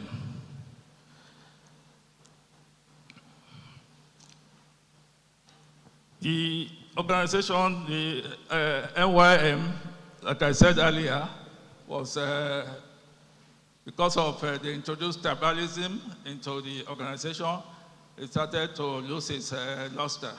So that, and then the different, Chief Awolowo saw that. When he saw that there was a problem, he quickly retreated from the organization. And then that's how, when it now came to set up Action Group. Can you go to the formation of the Action Group? On March 26, 1950, Chief Baba Ajo invited about 60 people to his Okeado residence for a meeting to devise plans to organize the people of Western region so that they may be able to play an influential and effective role in the affairs of Nigeria. Under the impending constitution, there was this, we were going to discuss the Mafasin constitution at that time. However, out of the 6 people that he invited, only 7 showed up. And the 7 persons who became the founding members of Party Action Group were Abiodun Akerele, S.O. Shonibare, Ade Akinsoya, Ayo Akinsoya, J.O. Adigun, and Olatunde Dosunmu, and S.T. Orede. One of the decisions taken at the meeting was that the Central Committee of the proposed party should consist of members from 21 divisions in the Western region who were already members of the Egbe, Amoduduwa, and were interested in politics. They must be trusted people who could be relied upon to carry out concerted programs. They must be people who share the same political views and ideals. They must be prepared to work together as a team in pursuance of agreed policies and programs, and they are willing to submit themselves to party discipline. That was what they agreed on at that meeting. He reiterated also its emphasis on action rather than talk. And this informed the consequent name of the party, the Action Group. The formation of the party was kept secret until it was considered strong enough to be able to withstand the onslaught of Dr. Azikiwe. Dr. Azikiwe, when he came in, introduced the type of propaganda they used in the United States. So it was very popular. So nobody could talk and oppose him. It was that powerful at that time. So if you were trying to plan and bring forth a new party, it was going to be difficult. So they had to do this in secret. The party held 9 secret meetings between March 26, 1950 and March 4, 1951. A number of remarkable things happened during this period. The first was a decision taken as to whether Action Group should function as a separate political organization or should dissolve and merge the activities with the Egbe, which was at the time thinking of forming a political wing. This matter was fiercely debated, and at the 3rd meeting, and it was eventually affirmed that Action Group should continue to function as a separate organization. And they claimed that it would be dangerous and contrary to the ideals of Egbe to engage in politics. Secondly, at the 6th meeting, Chief Awolowo was so discouraged about the low attendance that continued to dog the meetings that despite having sent out invitations, close to 100 and made physical contacts with several people, notwithstanding, the attendance was still low. So he almost gave up and said that, well, maybe people didn't want the progressive party he was trying to form. But my father, Chief Ajashi, encouraged him and said that if any good thing was bound to have this type of problems initially. So he appealed to Chief Awolowo, and he was supported by some other 2 people, Showole and Mr. Babalola, whom my father, one of the people my father invited to the meeting. And good thing that Baba Ajo accepted their entreaty. As if by magic, The next meeting saw the attendance soar to 27 people. Chief Awolowo was so elated that he commanded my dad, Chief Ajashin, to chair the meeting. A shadow cabinet was then set up, and members were prevailed upon to write policy papers on the identified subjects of governance. Such agreed policies were to form the basis of the program of the party for both campaign purposes and for governance if they eventually won the election. Next point. Launching of Action Group. Yeah. In view of the ardent participation and enthusiasm and insistence on the continuance of meetings by Chief Ajashi, Chief Awolowo suggested that the Action Group be inaugurated at Owo. Consequently, at the conference of the party held between the 25th and 29th of April 1951, Action Group was officially launched on April 28, 1951. On the same day, the first executive of the Action Group was elected as follows. Chief Obafemi Awolowo as president, Honorable Gayos Obaseki as vice president, Chief W.E. Mowaring as vice president, Chief Arthur Press, vice president, and Chief M.A. Ajashi also as vice president. Chief Bode Thomas, general secretary, Chief Anthony Enahuru, assistant secretary, Chief S.O. Shonibare, assistant secretary, S.O. Igodaro, treasurer, M.A. Ogun, publicity and propaganda secretary, S.L. Akintola, legal advisor, M.A.R. Okorodudu, legal advisor, and S.T. Orede, who was the national organizing secretary. Though I would have loved to read his speech at the opening, but that will not permit, so I will skip that. But in any case, I still want to bring to your attention some of the things he said at that meeting.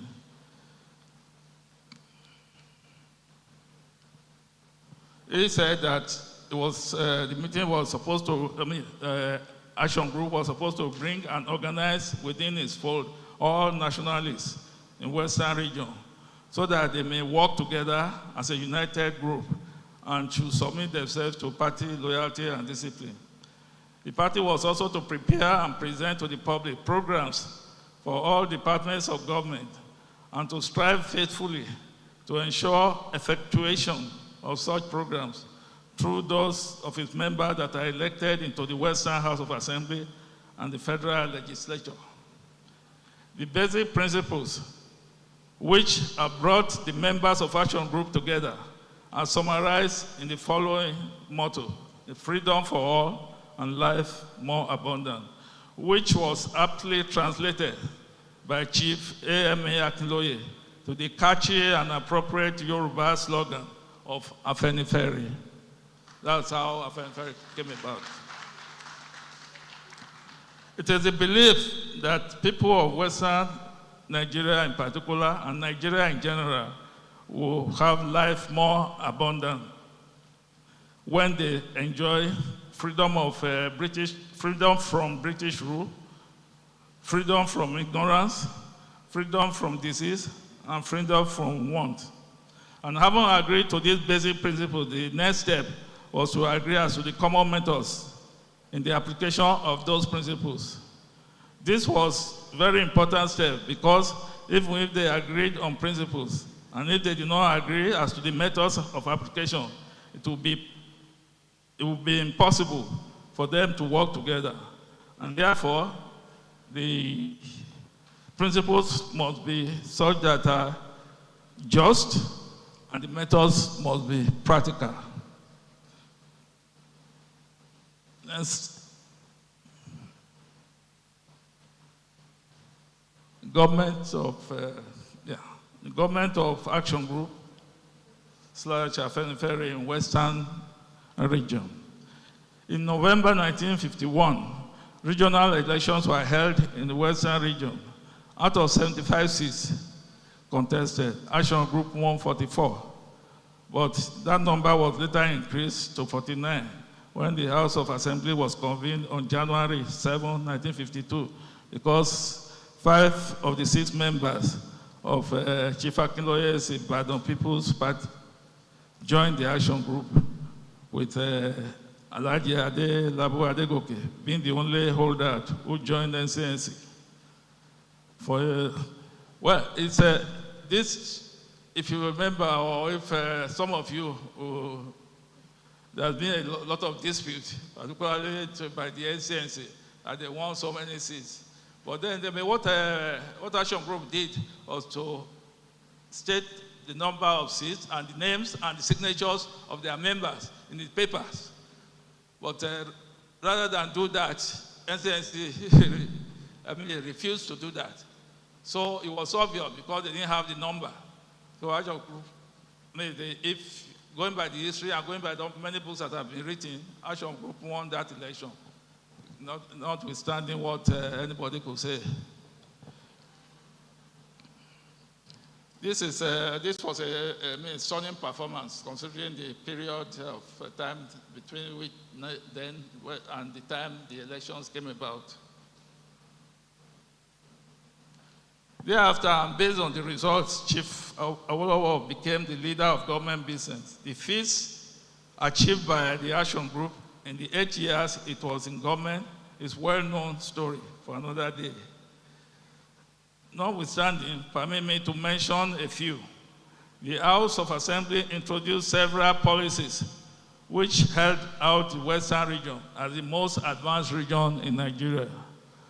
The achievements include, but are not limited to, the following: free universal primary education, free health services for children under 8 years, an unprecedented award of a number of scholarships. I think there were about 200 that was mentioned, to post-secondary school students to study in the UK, in the US, and the University College Ibadan. Action Group produced the first modern fault-based stadium in Nigeria, the first television service in Africa, the first industrial and residential estates in Ikeja and Bodija, respectively. It established the establishment of agricultural settlements and technical institutes all over the Western region. Even though the Action Group met on ground, undeveloped modern amenities, that is what we call the infrastructure and so on, like poor roads, and the hospitals were inadequate, and there was low enrollment in schools. But in the few years, particularly when compared, the comparison then, I was surprised when I was doing the research, the comparison then was that the Eastern Nigeria had more of these things. They had better roads. They had more hospital beds and hospitals. They have more children in school with more schools. But by the time Action Group finished in 8 years, they had made more. The party left the government has increased these facilities in multiple fold. And it was incredible what the figures that were given, although I didn't put the figures here, but it was like 2 or 3 times, 4 times more than what they meant on ground and what the Eastern region was able to produce at that time. So they became the best region. The crisis of the Action Group. Yep. In 1959, Chief Awolowo decided to move to the Federal House because he believed that the place of a nationwide political party is the center. So he contested and became the leader of opposition in the House of Representatives because his party lost the election. Meanwhile, Chief S.L. Akintola took over as the mantle of leadership as the Premier of Western House of Assembly. Chief Awolowo still remained the president of the party at that time. But what happened was that Sir Tafawa Balewa offered them, would I say, sometime in today's terms, I would say, like an apple that they shouldn't have touched. See, but he said that Action Group should come along with NCNC. They should form a national government of unity. But like Chief Awolowo always maintains at the time, we have a program. If you as the winner was ready to take on our program and do it, no problem, we'll come in. But if you can't, then what are we coming there to do? And that was the notion at the time, what Chief Awolowo presented. Unfortunately, his deputy, who was the premier of Western region, Chief S.L. Akitola, disagreed with him. He felt otherwise, that they should join, and then they will be able to promote maybe Yoruba or all these principles that don't matter, at the time, because parochial type of things, which Awolowo didn't buy. He said it was being strategic, but it didn't follow the principles of the party. This disagreement led to factions within Afenifere that marked the beginning of several events in the annals of Nigeria's history, the consequences of which we are yet to see an end. When If Asemota was making a presentation, he did refer to this, what has been happening to us in Nigeria. It will be happening to the east, the west, and the north. And this, by the time this came up, and the military led to, eventually led to arrest of Awolowo and all his lieutenants, and then military came, and then that also led to civil war. So it was a chain of events kept happening. Up till now, we haven't recovered, and that's the truth. Because the type of democracy that we say we have now is really not the type of democracy that, if you consider what used to happen at the time of Action Group, there was election, and people voted, and they voted, and the votes counted. Now, I won't say that that's the situation, even though we say we are practicing democracy.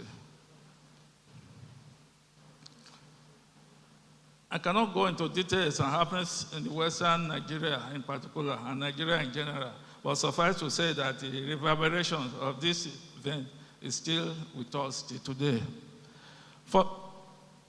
Then the military interregnum, yeah, and the formation of the UPN. Following the coup of January 16, 1966, the military disbanded all political parties and groups, as well as all ethnic and cultural organizations. It produced and gazetted a long list of groups and organizations that were banned. The Action Group and Egbe Omo Oduduwa were conspicuously included in the list. The military regime lasted from 1966 to 1979. However, in 1971, after Chief Awolowo resigned from the government of General Gowon, the progressives of the Action Group, under its leadership, began to meet as a committee of friends. In the Second Republic, the Committee of Friends formed a political party named Unity Party of Nigeria, which was nicknamed Egbe Imole in Yoruba land, which was the name of the party's symbol. Party symbol was, I think it was a sun or the moon, I don't know, but it showed the light. So Egbe Imole means Egbe, the light,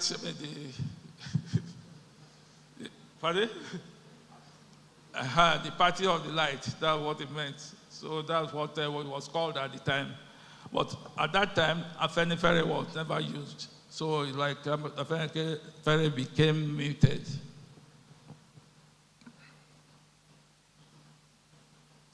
Even though the predominant members of this party were members of the old action group, also known as Afenifere, the Afenifere name was never used. The party defined itself under the 4 cardinal programs in its manifesto, namely free education, free medical services, full employment, and integrated rural development. The Second Republic was short-lived. Even though UPN did not win the federal election, it performed relatively well, winning 5 states. Okay, I'm sorry, I'm just halfway.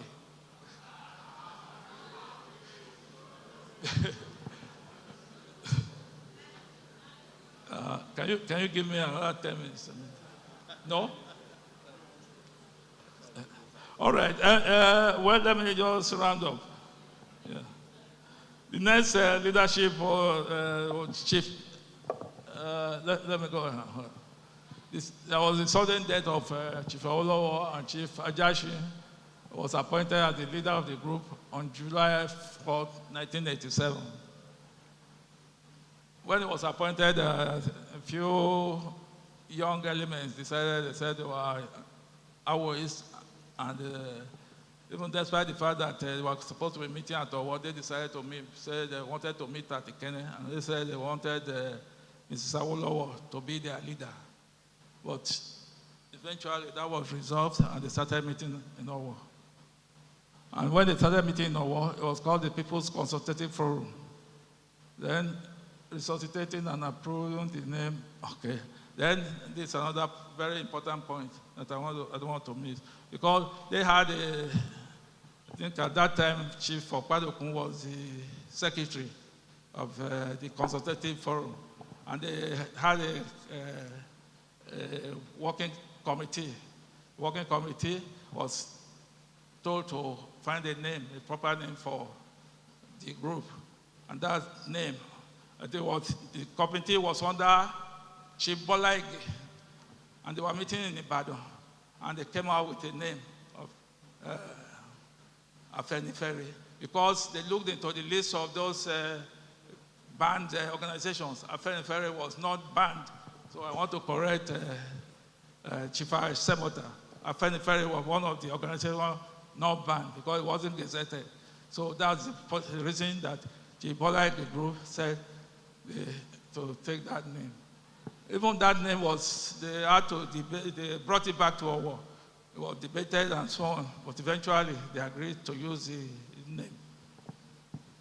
And they also told the committee was supposed to produce in a refined form the philosophy of the action group, the Afenifere. I don't know. Can you show us that the philosophy? No. It's not, okay, maybe it's not available. Well, there are a few things that happened within when Chief Ajashi was leader. And because my time is up, I can't go further into them, but I will just mention. Okay, this if you look through it, that's the full Afenifere philosophy. If you want to be an Afenifere, you must be an Awoist, and this is our authentic Awo philosophy. So if you don't believe in this, you can't be an Afenifere. So that's the point. Yeah. Yeah, I went to the military, what happened, and let me see, and the Third Republic, and but I'm sorry, I thought I would have more time to present, because if you want more, because there's still what I'm saying that I need to emphasize to this audience. But if you want more, I can get it across to you. Thank you very much.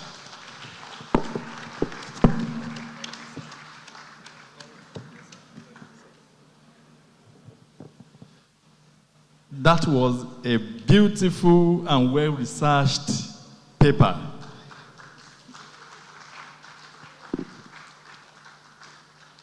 At long last, we now know the truth that Afenifere is not a socio-cultural organization. What was socio-cultural was Egbe Omo Oduduwa. And we've been told here officially that Afenifere is the descriptive name given to Action Group because of the motto, freedom for all, life more abundant. That is the definition of Afenifere, to describe a political party action group. So it has never been a a social cultural organization for the Yoruba people. So it is, Afenifere is a sobriquet for action group and whatever party that Awolowo political tendency represents. Thank you very much, sir. We thank you.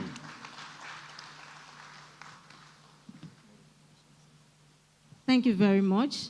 We would like to recognize the presence of Mr. Funsho Doherty, a former gubernatorial candidate for Lagos State. You are welcome, sir. And also we recognize the presence of Pastor Dayo Ekong, State Chairman, Labour Party. You are welcome, ma'am. And we have in our midst Eastern Union Group, and its leader, Comrade Bath Echefu. You are welcome. Eastern Union Group. You are welcome. Thank you so much.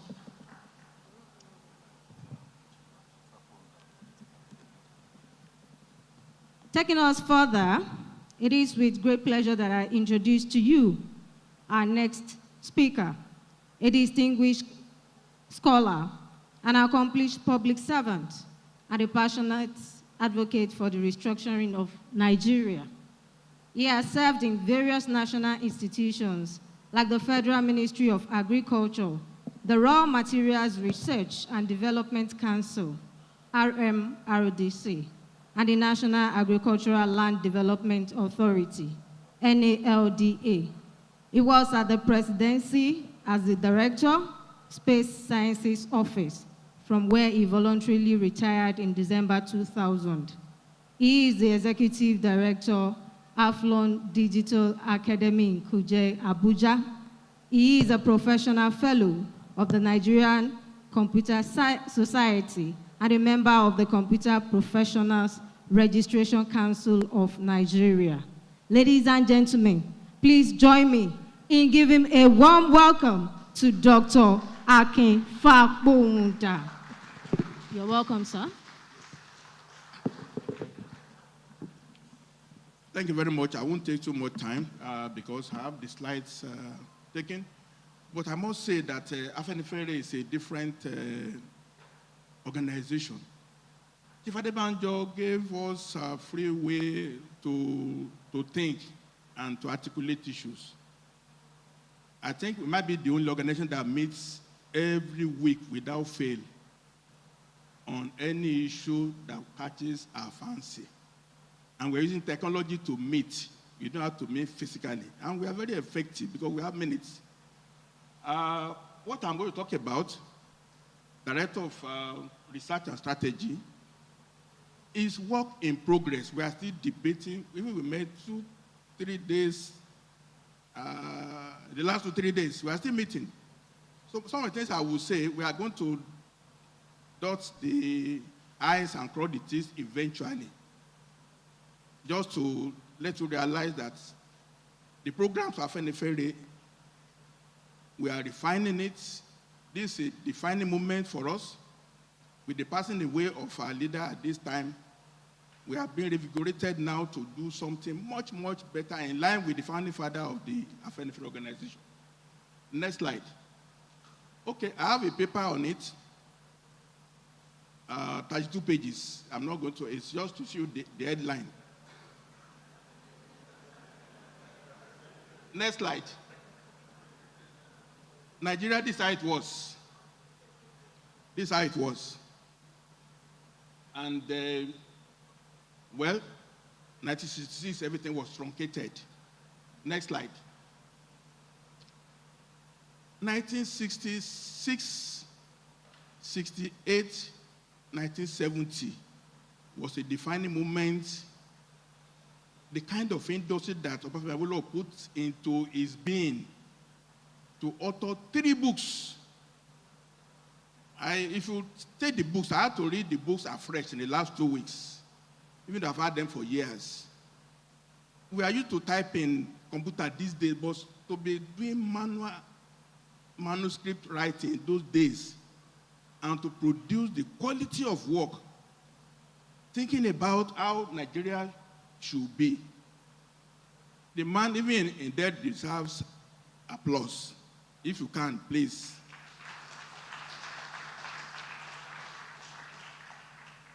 Just in brief, we know the years, Action Group used to have a card. How many parties now have card? They say when you are going to elections or going to court, you don't really have membership, but the discipline is there. Next slide.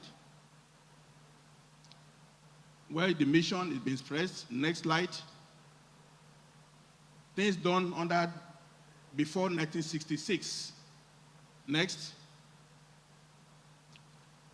Since 1966, not just Western region, the whole country has been in decline. It's just a fact. The golden years of Nigeria was that 1954 to 1966. Since the class of the military of 1966 have been in charge, we have been gripped, we have been emasculated, and we are not making progress. Next slide. Well, I took accounts as research. I compiled 120 named industries that have folded up this period. Is it Leyland? Is it building industry? Is it?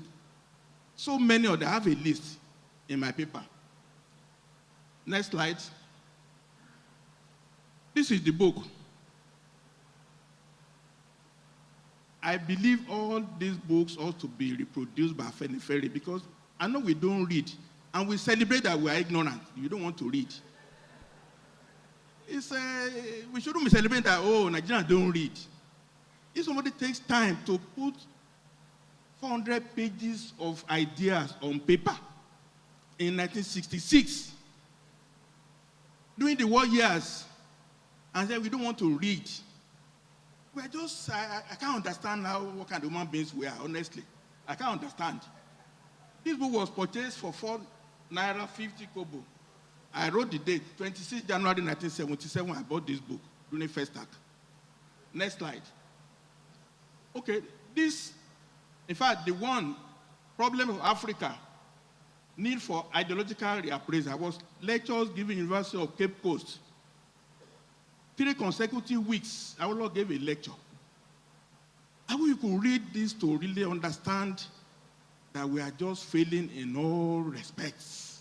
Because we are not equipped, we are not learned. We have SAN, we have people with doctorate holders. Not just to read one book, your economics or biology.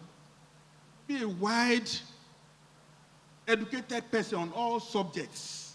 This is what is missing. Next slide. Okay, the man did a painstaking study. Book 1, how we were. Book 2, the principles of how to run a modern government. And then book 3, what are the features of a suitable constitution? Next slide. Okay, the issue therefore was what is the right, in fact, structure is important. We say, oh, let's take personnel, let's elect people. If you don't have a structure, how do you elect people into doing nothing? Structure is very important. Form is important. If you want to have good governance, there have to be rules. You have to know expectations. You have to know responsibilities. If you're not spelled out, you just run for election, you win, and then you call the accounts. How much is the balance? How much is this head? How much is this account? and then you start awarding contracts and you do commissioning. Is that governance? It is not. This is why we missed it. Okay. Awolowo found out 4 principles if you want to set up a modern state. 4 principles. First one, if a country is unilingual, uninational, the constitution must be unitary. And there are examples. Countries that are just one culture, one language, they are the same people. Unitary. But even then, some countries, they are unilingual, uninational, they still adopt federal constitution. They still adopt federal constitution. Second slide. If a country is unilingual, bilingual, multilingual, with communities that have developed divergent views, like let's say the Middle Belt, for instance, they have many languages, but they are living different silos. You must organize the country on the basis of language, nationality. It must be federal constitution. Next slide. If the country is bilingual or multilingual, the country must be federal. Take Canada. They have French and they have English. It's the federal constitution to allow the French people to have their own rights in their own place and have the people to have their own rights. The next slide. And you'll be surprised. This was in 1966. If a country experiments with unitary constitution, even though being bilingual and multilingual, multinational, the country must fail in the long run. Awolowo said so in 1967. And we can see now, USSR failed, Yugoslavia failed, Czechoslovakia failed. And Nigeria also, we are failing. Are we not failing? That's it. Next slide. Next slide. According to Awolowo's principles, these are the ethnic nationalities that form the building block of Nigeria, unless we are deceiving ourselves. The 36 states we carved out will never stand the test of time eventually. We're going to be fumbling and wobbling if we continue. These are the, no, please go back. These are the populations that are there. If you don't follow this prescription, we are still going to be patching and patching and patching and patching. Next slide. In doing research, next slide, yeah, I found out census, the greatest cheating of ourselves. We just had 33%. Every state, 3% of the previous census added to it, then you have a new figure. 3% of the existing number, you add it to it. So 103% becomes the population in 2006, in 1991, and 2018. The figure we have now, all the states just added 3%, 3%, 3%, 3% flat. This is how we got our 185 million people. It's all mathematical computations. It's not based on anything on reality on ground at all.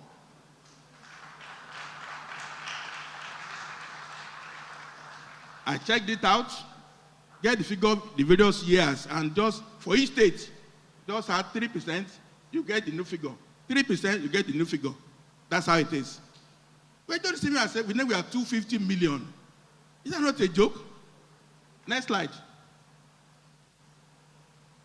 So Awolowo had 10 stipulations if you want to run good government. And all the attempts are there. Federalism, regional autonomy, parliamentary system of government. The book, my paper contains extras of all these things.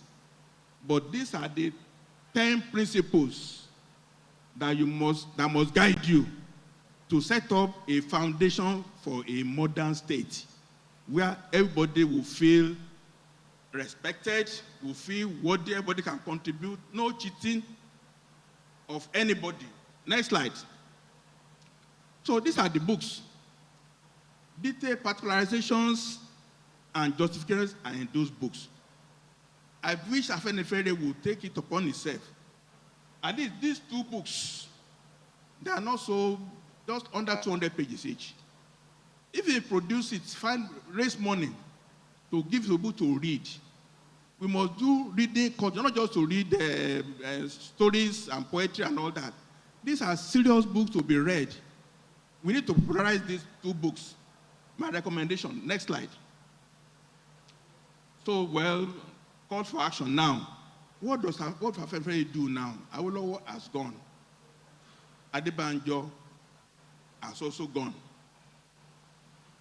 Afenifere now ought to be on the forefront. As I said, my presentation as Director of Research is to keep debating among ourselves. About 20 of us, oftentimes, we meet every week to fashion out what we think, how Nigeria should be. So we have to keep pushing for this idea. Next slide. And this map, we are supposed to have Western region, Midwest, Eastern region. We're supposed to have COR state. We're supposed to have Middle Belt region, but it was truncated by the military. If you study very well, this is a proposal. It doesn't mean it's been approved. It's for people to discuss. If you really want to run a regional system, and each region will be a federation also, not unitary. It will be a federation. It's what to be considered. Even Afenifere, we are still thinking about it, to do boundaries and all that. But we have to do something like that. We have to apply intellect to what we are doing. We can't just do things anyhow. Of course, everything will be based on having a referendum for people to agree on what they want. You might want 12 states, you might want 30 states, but not 30 states. Because we are owing 144 trillion now. There is no money to run 36 states and 774 local governments. We have to contract, unless we are cheating ourselves. Next slide.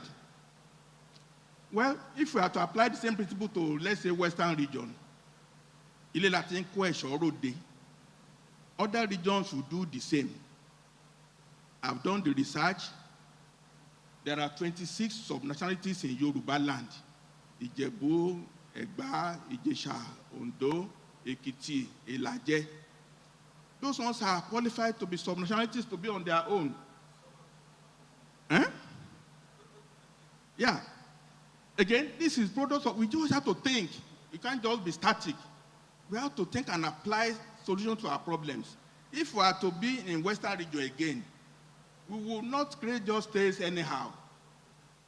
This will be given their own identity, even within Western region. So there will be no need to say, Ijebu is cheating Egba is cheating Ekiti. No. At any level, we don't want to cheat anybody. But each language unit is homogeneous. I'm Ijesha, for instance. We have no problem among Ijeshas. Ekitis have no problem among themselves. Ijebus have no problem among themselves. Egba is the same.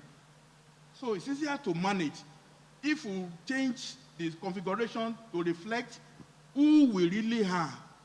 The nuance of differences of attitude, even food, even dressing in Yoruba land, need to be accounted for.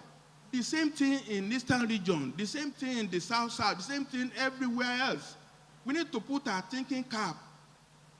Just not to keep complaining and saying the country is bad, country is bad. We are not ready to think solutions.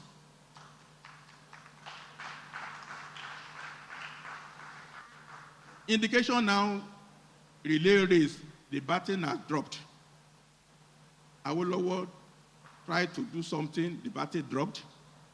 Again now, Adebanjo is gone. Are we holding the baton of pushing for change, or we let the baton drop from our hands? And if it drops, of course, you lose the race if you drop the baton. Is that not true? Next one. So the promise of freedom for all, life more abundant, has eluded us since 1966. We are marooned under the yoke of unity constitution. Election now is already here. So next year now election, this year election. We have 2-3 years now where nothing will happen in Nigeria again. That's terrible. That's terrible. And there's still time. Even between now and December, we can still, there are draft documents. Within 3 months, you can, if you agree, we can change a new constitution before the end of this year and let the next election be based on a proper, understood constitution. It's possible if we put our minds to it. Next slide. So, an experiment with unit constitution in a bilingual, I'm just stating the same thing that we have said. Nigeria is failing, it is unraveling. Next slide. So, Afenifere now has to start a new fight. Awolowo stood for over a 3-year period, burning candle to specify what is right for Nigeria if we are to be good. During the war years, Civil War year, then it was thinking. So, we can only bring his memory alive if we renew our strength, our vigor now. We can't wait 2, 3, 4, 5 more years, turn by turn. 8 years of Yoruba turn, another 8 years of, I don't know whose turn it will be next time. Can we really, are we really serious? I don't think so. Next one.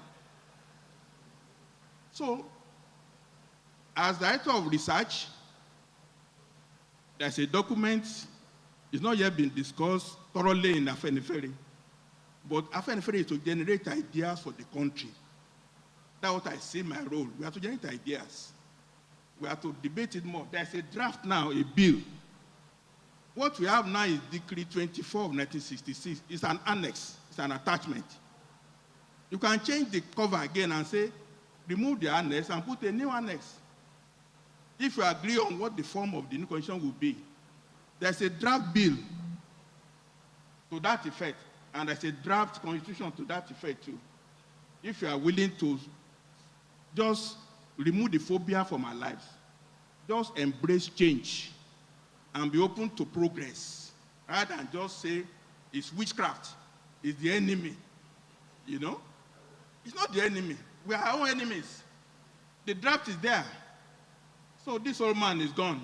Next one. The fight for a truly federal Nigeria should begin anew. Whether we do meeting like this, my leader said we'll do every year remembrance like this. We need to do something now to translate what Awolowo postulated and what he himself fought for. I know what he went through, trying to stand by principle. It's not very easy to stand alone when others are doing other things. It's not easy at all. I'm sure you know what I'm talking about. So, Baba Adebanjo is gone. His memory is for us to start fighting from today. And all the people are here, all the nationalities that are here, all Nigerians are here. Should we continue the way we are now? Or should we harmonize our thoughts? Should we do something in computer science where I am now? You do version 1. You don't solve computer program at once, no. But you don't wait because I say problem virus. You do version 1, then you do version 2, version 3. You have many versions, and each one is improving. But we are stopped in 1999. They now brought 39 amendments, 39 at once. It looks like a joke to me. Next. So, Afenifere wants to change Nigeria. We are a think tank. We'll be thinking and be bringing ideas to the country. I commend it to all of you. Thank you very much.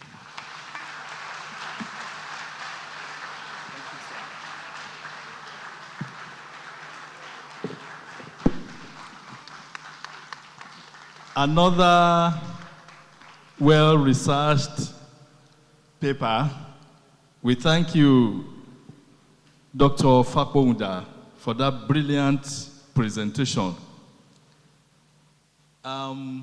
Let's quickly take more recognitions. My sister here will take more recognitions before we go forward. Thank you.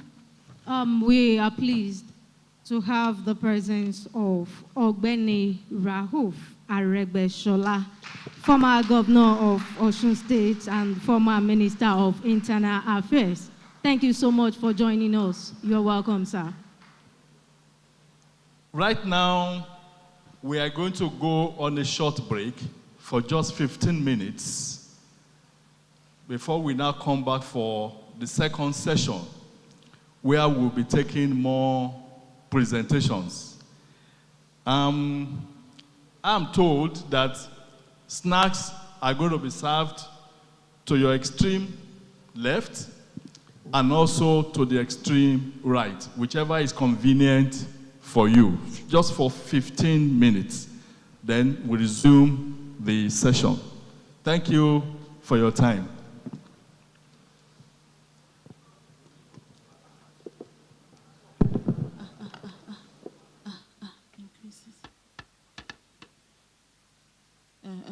Increasing.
Nigeria, by extension Africa, battles a growing youthful population and with little or no meaningful engagement leaves a ticking time bomb on our hands.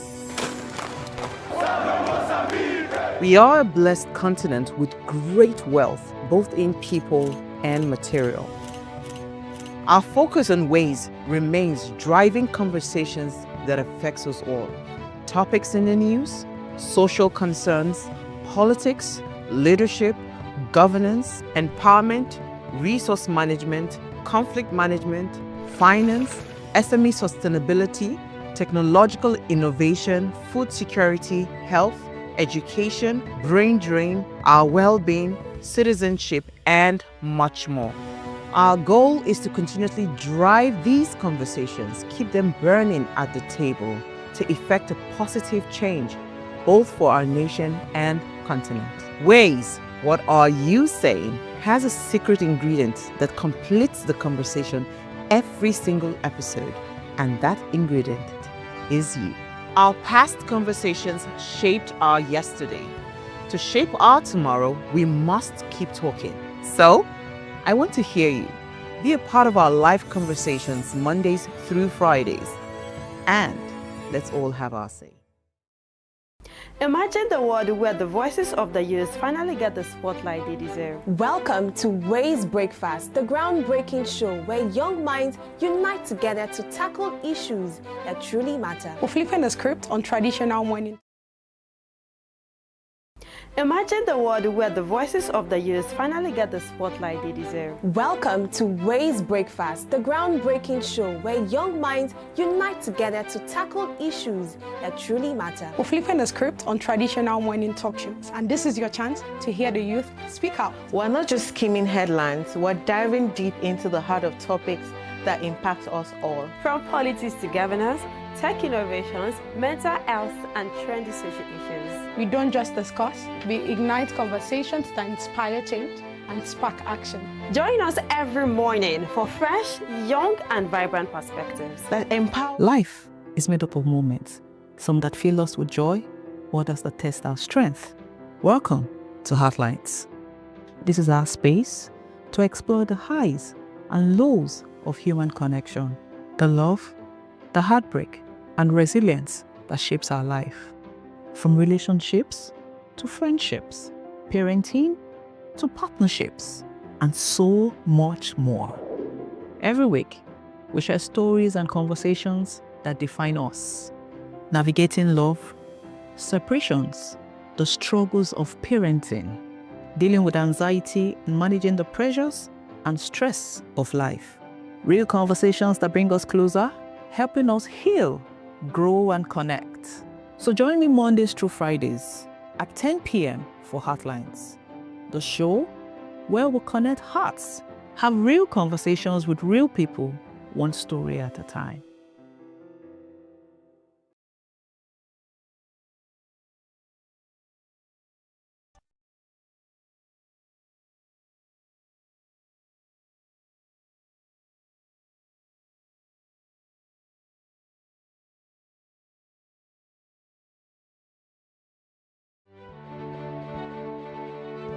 Nigeria, by extension Africa, battles a growing youthful population and with little or no meaningful engagement leaves a ticking time bomb on our hands. We are a blessed continent with great wealth, both in people and material. Our focus on ways remains driving conversations that affects us all.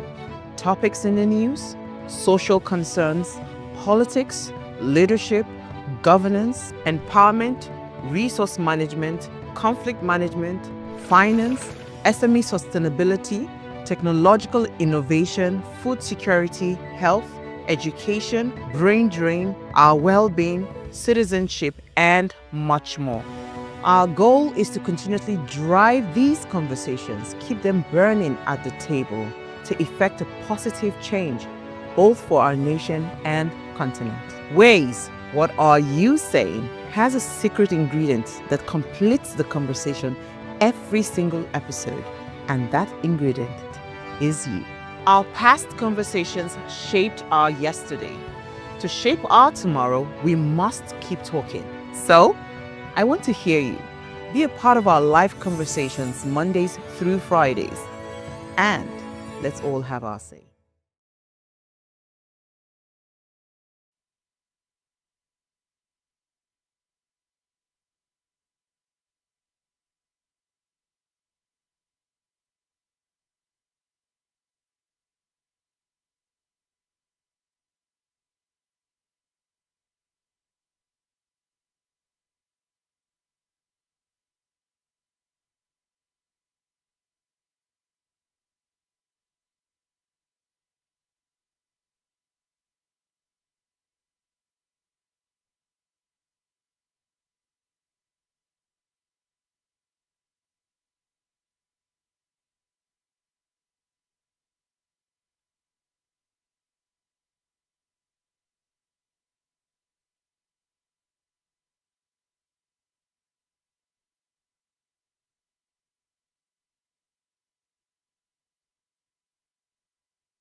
Imagine the world where the voices of the youth finally get the spotlight they deserve. Welcome to Raise Breakfast, the groundbreaking show where young minds unite together to tackle issues that truly matter. We're flipping the script on traditional morning talk shows, and this is your chance to hear the youth speak out. We're not just skimming headlines, we're diving deep into the heart of topics that impact us all. From politics to governance, tech innovations, mental health, and trendy social issues. We don't just discuss, we ignite conversations that inspire change and spark action. Join us every morning for fresh, young, and vibrant perspectives that empowers the next generation to make a difference. Start your day right with Raise Breakfast, because when the youth speak, the world listens. Raise Breakfast, weekdays at 8 a.m. live on Upgrade TV.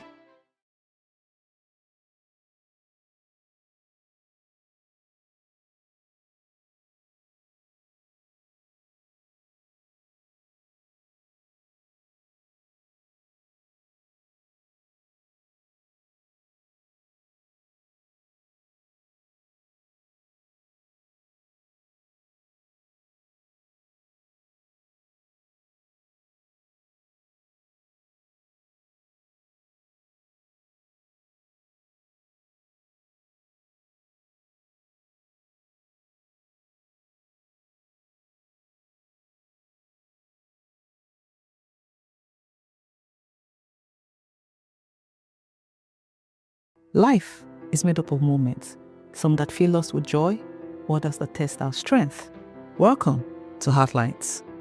This is our space to explore the highs and lows of human connection, the love, the heartbreak, and resilience that shapes our life.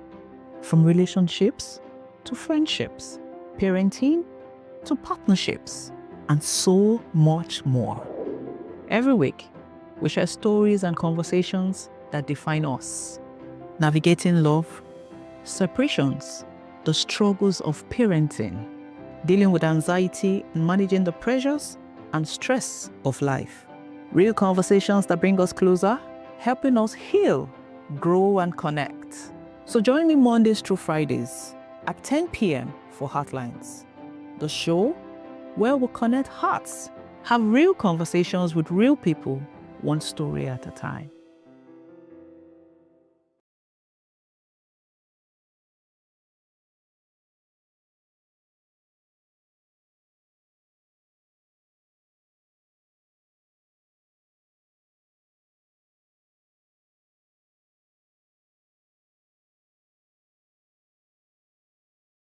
Tell us you're a Nigerian.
second session of the public symposium.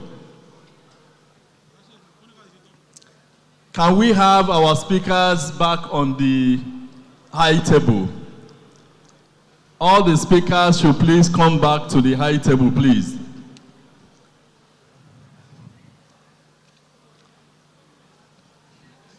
You can also talk. Once again, I want to welcome us all to this beautiful symposium. Please indulge me to welcome you in our native languages. Gbogbo ẹ̀yin ọmọ Yorùbá tẹ́ wà ń bí ẹ káàsán o. Ẹ̀yin bàbá mi, ẹ̀yin màmá mi tẹ́ wà níkàlẹ̀ ẹ káàsán o. Ṣé dáadáa lẹ wà? Thank you all so much. And I would like to extend my greetings to our amazing personalities from the eastern part of the country. Igbo kwenu. Igbo kwenu. Ndewonu o. Nonu. You are welcome. Tuku gozie ginu. You are welcome. And if we have our people from the northern part of the country, Inakwananku, Sanunku. Oh, thank you all so much. I would like to introduce our next speaker, who will be taking us on the journey of who will be taking us through the life and times of Pa Ayo Adebanjo. He is a multifaceted leader, an activist, lawyer, and politician who has significantly contributed to Nigeria's socio-political landscape. Beyond the legal realm, he has been a consistent voice in Nigerian politics. His involvement with progressive movements, from the People's Redemption Party to his crucial role as chairman of the Constitutional Drafting Committee within the pro-democracy group, NADECO, during the Abacha era, emphasizes its commitment to democratic ideals. He was also a key figure in the formation of the Alliance for Democracy, holding significant party positions. Today, he continues to shape Nigeria's political discourse as the acting national chairman of a notable faction within the Social Democratic Party, and as the esteemed national treasure of Afenifere. His enduring dedication to activism, coupled with his legal expertise and political acumen, makes him a truly influential figure. Ladies and gentlemen, please join me in welcoming Chief Shukbo Sonibare. Chief Shukbo Sonibare, you're welcome, sir.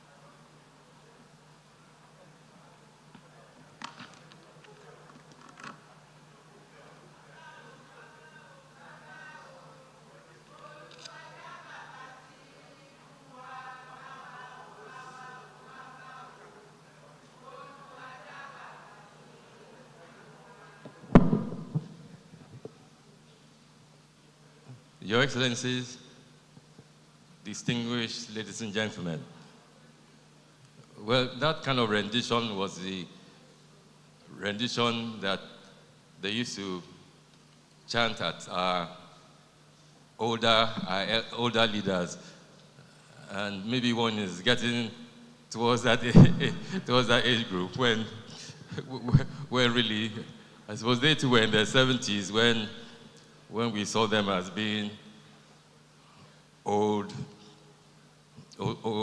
people in the group. My contribution is to say a bit about our leader whose 97th posthumous birthday we honor today as part of the funeral obsequies. So I will read a bit of my text, and then obviously the details I will speak to it. It is with profound gratitude to God, and personally, I feel more gratified and having a sense of solace in the fact that during the evening of the life of our leader, when he was falling ill and getting weaker, one saw in him a man who felt that he had done his bit, he has played his part creditably, and that he had fulfilled what he felt was the mission that was now thrust on him as the leader of Afenifere. We must recall that even before he was someone who throughout his life hardly contested for any position, apart from when he was much younger, that he was organizing secretary of the remote division of Action Group. He cut his teeth as an activist within the Action Group, as a member of the youth wing of Action Group. That youth wing was led, the chairman was Chief Remi Fani-Kayode. And in exchanges, because the most amazing thing about our leader is that one had the privilege to be with him for a lot of recollections about the happenings at that time. He said, Chief Fani-Kayode, he was organizing secretary, Remote Division.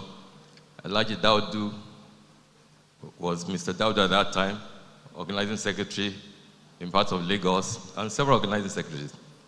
Chief Remi Fani-Kayode got them all together, arose their consciousness, and made them believe that they ought to be given better treatment in the party. So one of the first things they did was to go to the first conference of Action Group, and they voted out all those who they felt were close to Chief Awolowo. As a matter of fact, one of the people they voted out was actually my father. And Chief Adebanjo said, even at that time, he was working with Daily Sketch as a reporter. My father was the managing director of Amalgamated Press. So he said he was expecting that after the conference, that my father will ask, at that time, Mr. Onabanjo and Chief Olu Adebanjo, who were the editors, to summon him to his office. But then that my father just reacted in a way as if nothing had happened, which he said made him feel more guilty about what they all had done. But consequently, Action Group disbanded the youth wing and asked everyone that was of age to be a full member. So that put paid to youth wing in Action Group. Throughout our leader's life, in his recollections with all of us, he was known as Omo Baba, that Chief Awolowo was one of those people who, come rain, come sunshine, was always behind Chief Awolowo. Chief Awolowo was the center and the essence of his participation in politics. But in spite of that, he was still able to be a critic if the need arose.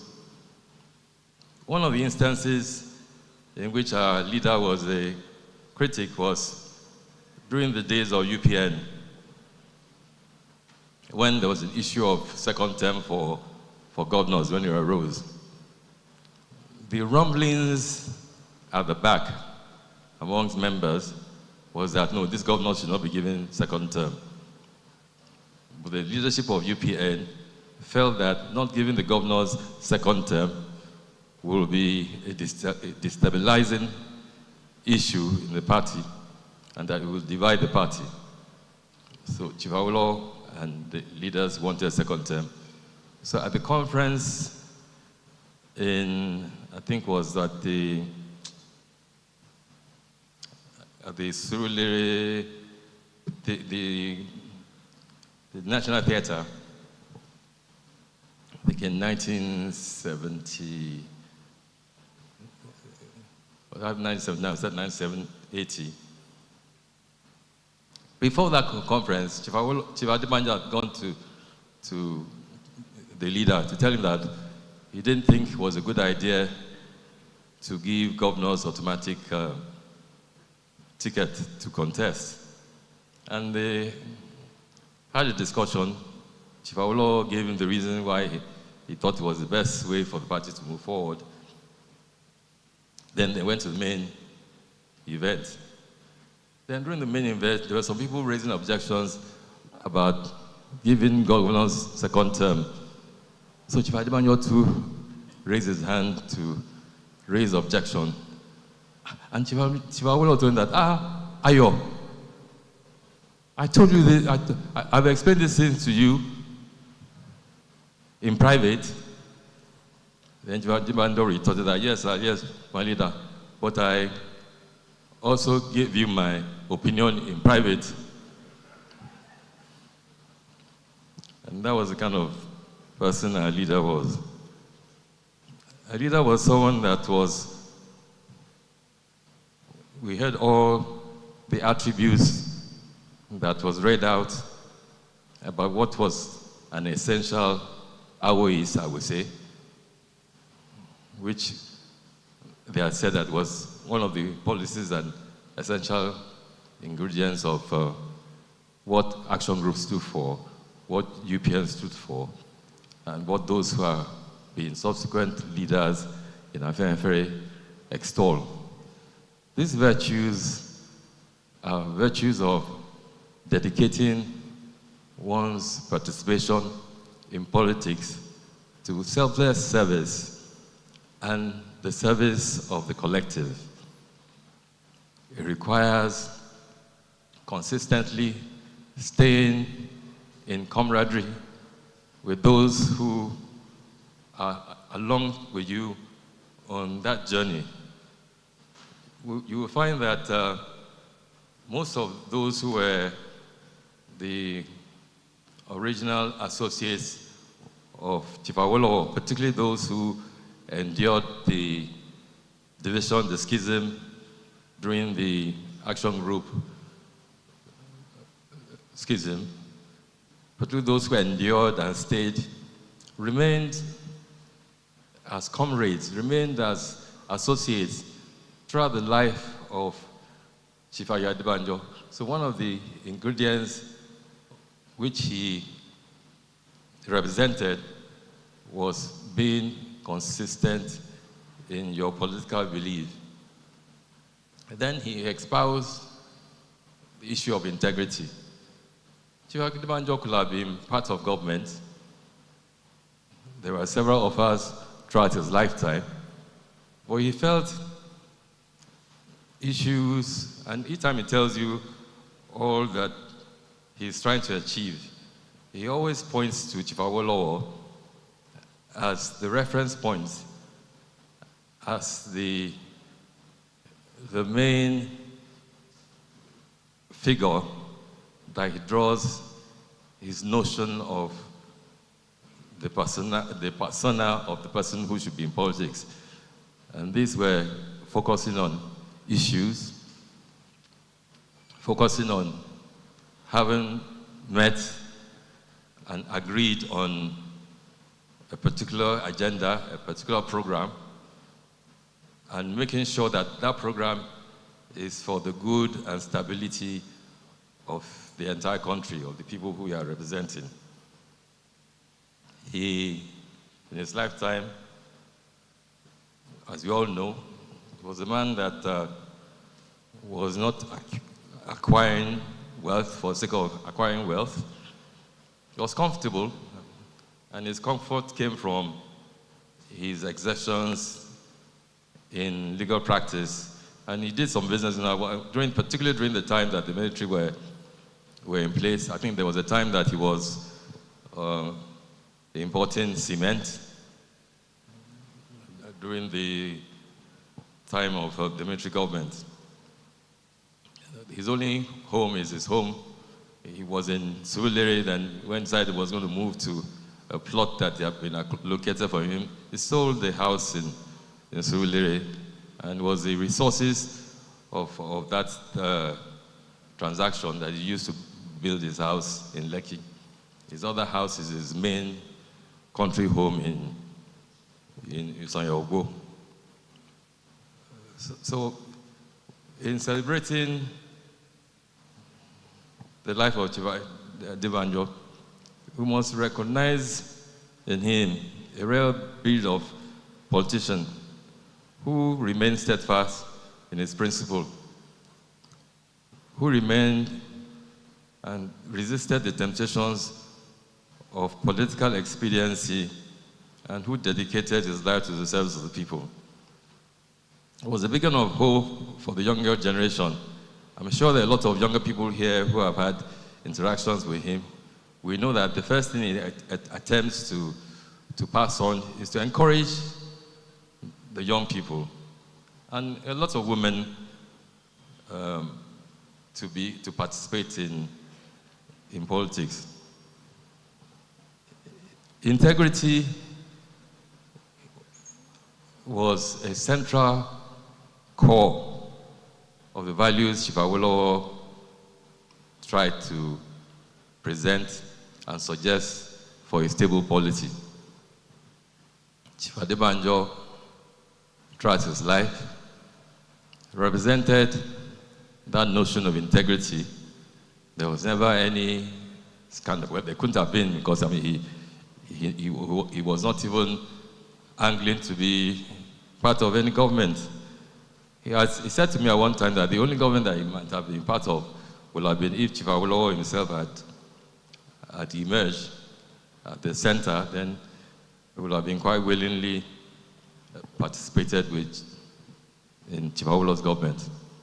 I became acquainted with him from 1982, when I was a junior counsel with Chief J.O.K.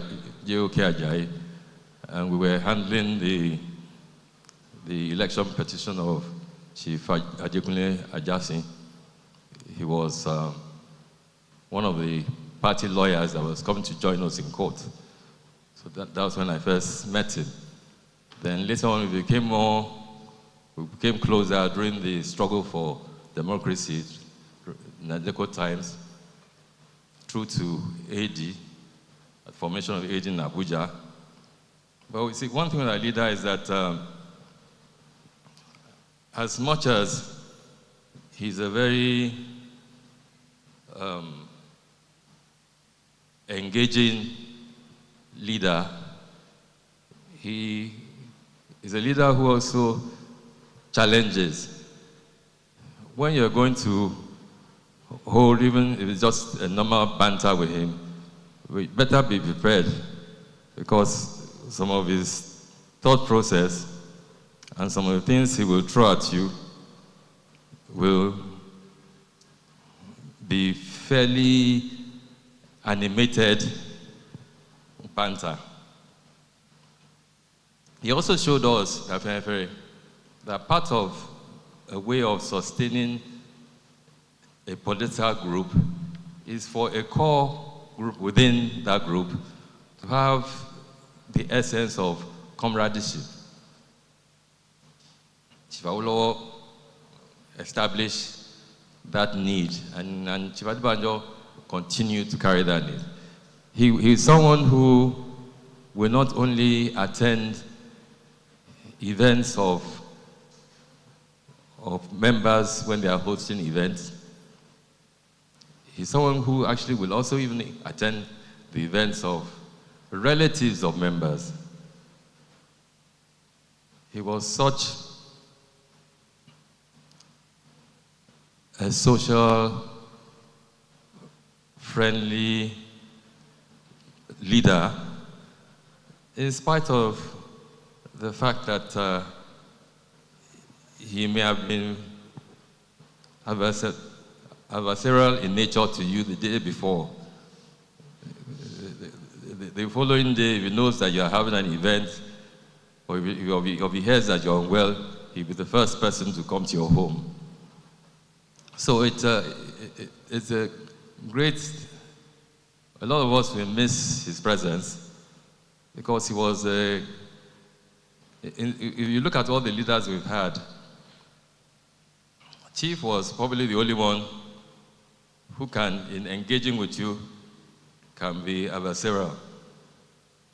But he was still the only one who would take his time to call you. He's still the only one who would take his time to be present and to show solidarity with you whenever you are having an event. As we all gather here to celebrate his 97th posthumous birthday, I think the takeaway that we can have to continue to commemorate and remember the life of our leader, the takeaway that we can all take is to try as much as possible. It will be difficult to be able to wear the shoes of Chief Adebanjo, to be courageous in pursuing what you think is just and right for society. It entails some degree of being prepared to submit yourself in a developing country to being detained. It's a major attribute for anyone who wants to be part of leadership in Africa. That was one of his attributes. We have to have the attribute of being able to speak truth to power. It's not easy in a country where government is the main business enterprise to be able to speak truth to power.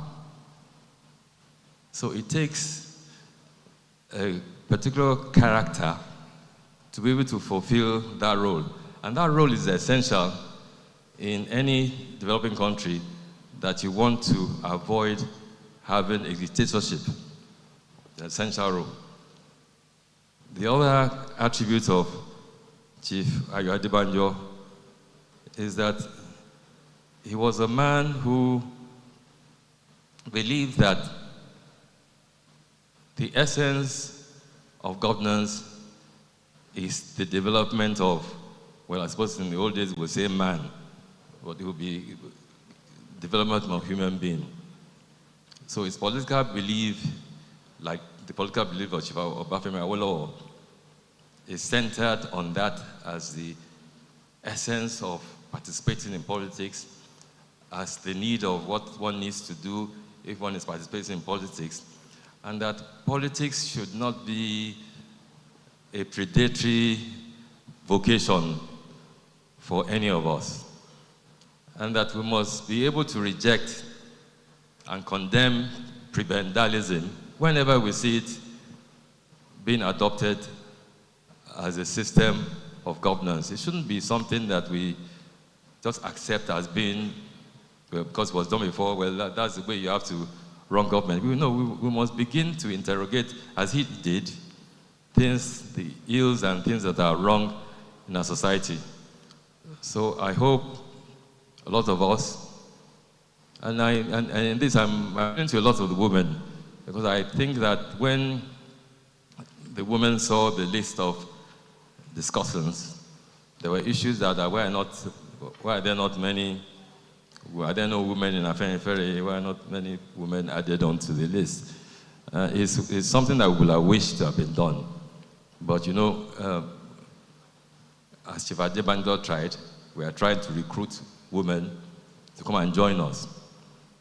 So hopefully, if we get women to populate us as we will wish, then most surely the women will play the most leading role within our group. So the women that are here, our contact will be at the desk. You're all welcome, provided all of us had all the values of Afenifere. provided all of us are able to subscribe to those values, I mean, you will be welcome. And by the way, even this event, the engine room in organizing this event is one of the ladies in our group, Mrs. Olu Jembola. She's the coordinating person that put this event in place with Mr. Dele Farotimitu. The two of them were the ones, and they're the young Turks in our group, and they're the people who Chief Adebanjo himself particularly identified as those who he will wish to continue to keep the torch burning. So, on behalf of the acting leader and all of us that are here, I would say that we will look forward to many of you, because that's the essence of this event, that many of you will join us in the various chapters where we exist in 7 states in the Southwest. We hope many of you will join us so that the Afenifere will be transformed into the great position that Chief Adebanjo will wish it to be, so that we'll be able to, with our allies all over Nigeria, so that we'll be able to build a political party that truly stands for principles, issues of governance that will bring about a fairer society, a political party that will be a nucleus of leaders who will not see prebendalism as the essence of their participating in politics. So thank you very much. I mean, that's what I say. For those of us who are here, I know that some people have identified the fact that our leaders' autobiography is being sold outside, so that before you leave, it's possible. So we will welcome you taking a copy, so you read more about his life and the things he did throughout his journey in politics. Thank you very much. Thank you, Chief Sean Ibare, for that beautiful presentation on the life and times of our dear leader, Chief Ayo Adebanjo. There are so many things to be learned from the lives that Baba Adebanjo lived. As he said, this was a man that showed to us that you didn't have to be in government. You didn't have to possess political power and be whatever in government for you to be politically relevant. Just stay true to your conscience and fight for what is right. And this little me, I was also privileged to be in Chief Adebanjo's house after his death on a few days, and I saw the retinue of guests on a daily basis. Former president, former vice president, former ministers, ambassadors, who is who, creme de la creme of the society, all came to pay their condolences to the family of Chief Adebanjo. And I said to myself, what was the position that Chief Adebanjo held in the politics of Nigeria? He was just in politics and he didn't hold any office. And yet he became so relevant and he became a reference point even for those who are in politics. So let's clap for the life of that man. Right now we take more recognitions. I'm going to hand over the mic to my sister, who will also recognize some important people that just came in. Thank you for that. Joining us today, we have Dr. Mrs. Ngozi Olejeme, Vice President General Ohaneze Ndigbo Worldwide. Thank you for joining us. Also, we have Dr. Ezechi Chukwu, National Publicity Secretary Ohaneze Ndigbo. You are welcome, sir. And also we have in our midst Mazi Ikechukwu Bismarck Oji, the Assistant National Publicity Secretary Ohaneze Ndigbo Worldwide. You are welcome, sir. Thank you for joining us. And also we have Otumba Dr. Bola Adetunji, the Chairman of Afenifere, Oyo State. Thank you so much for joining us, sir. And also we have Honorable Chief Babatunde Oduyoye. You are welcome, sir. Thank you.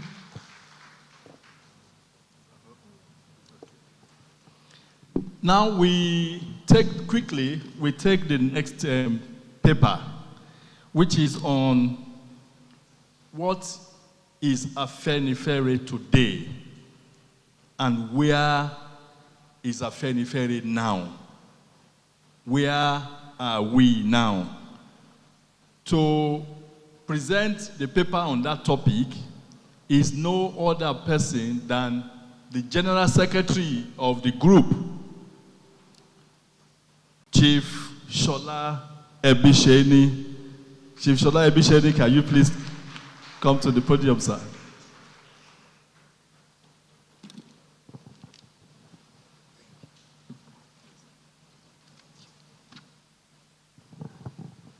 Your Excellencies, distinguished ladies and gentlemen, let me first say that I am one of those deliberately recruited by our leader, Chief Ayo Adebanjo, to serve with him.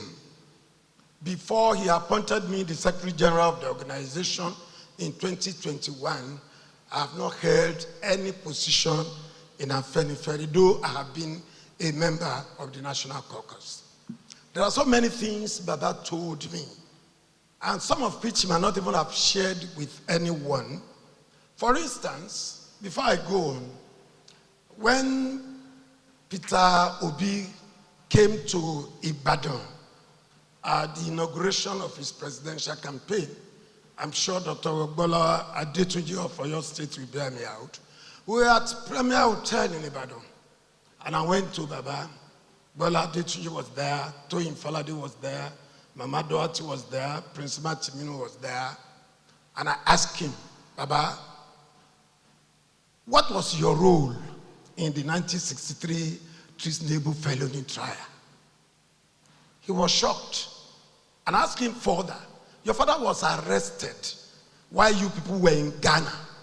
What was it you people were discussing with Kwame Nkrumah? Beyond what you said in court, was it truly true that you people were planning to overthrow Nigeria or the government of Balewa? Baba looked at me. For a moment he said, get out. And I kept quiet. The following week, a Afenifere meeting was going to be held in his house. And he said, he called me and said, Shola, come to the meeting earlier because I had something to discuss with you before the meeting. And Emmanuel will bear me out. He brought me to his bedroom. What he discussed with me about that issue, I will only share with you at the end of my presentation. If the moderator stops me at 10 minutes, you will not hear it. Distinguished ladies and gentlemen, so many things have been said, and I would not want to take your time to go into the history. Those who are more competent than I am to say so have said so. Therefore, I will only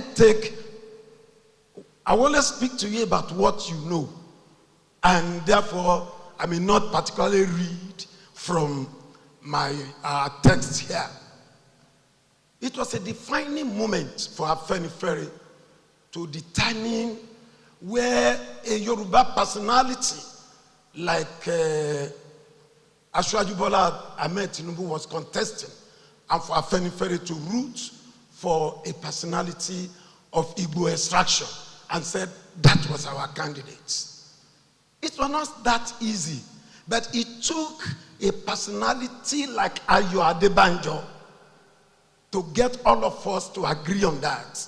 Let me say quite clearly that people have been saying Afenifere is socio-political, is this and that. To Ayo Adebanjo, Afenifere is a political party. Am I correct? All the Afenifere in the house, am I correct? You can't go to Baba and say, Baba will just tell you, it is because of the kind of constitution that we have, where you need to meet certain criteria before INEC can register you.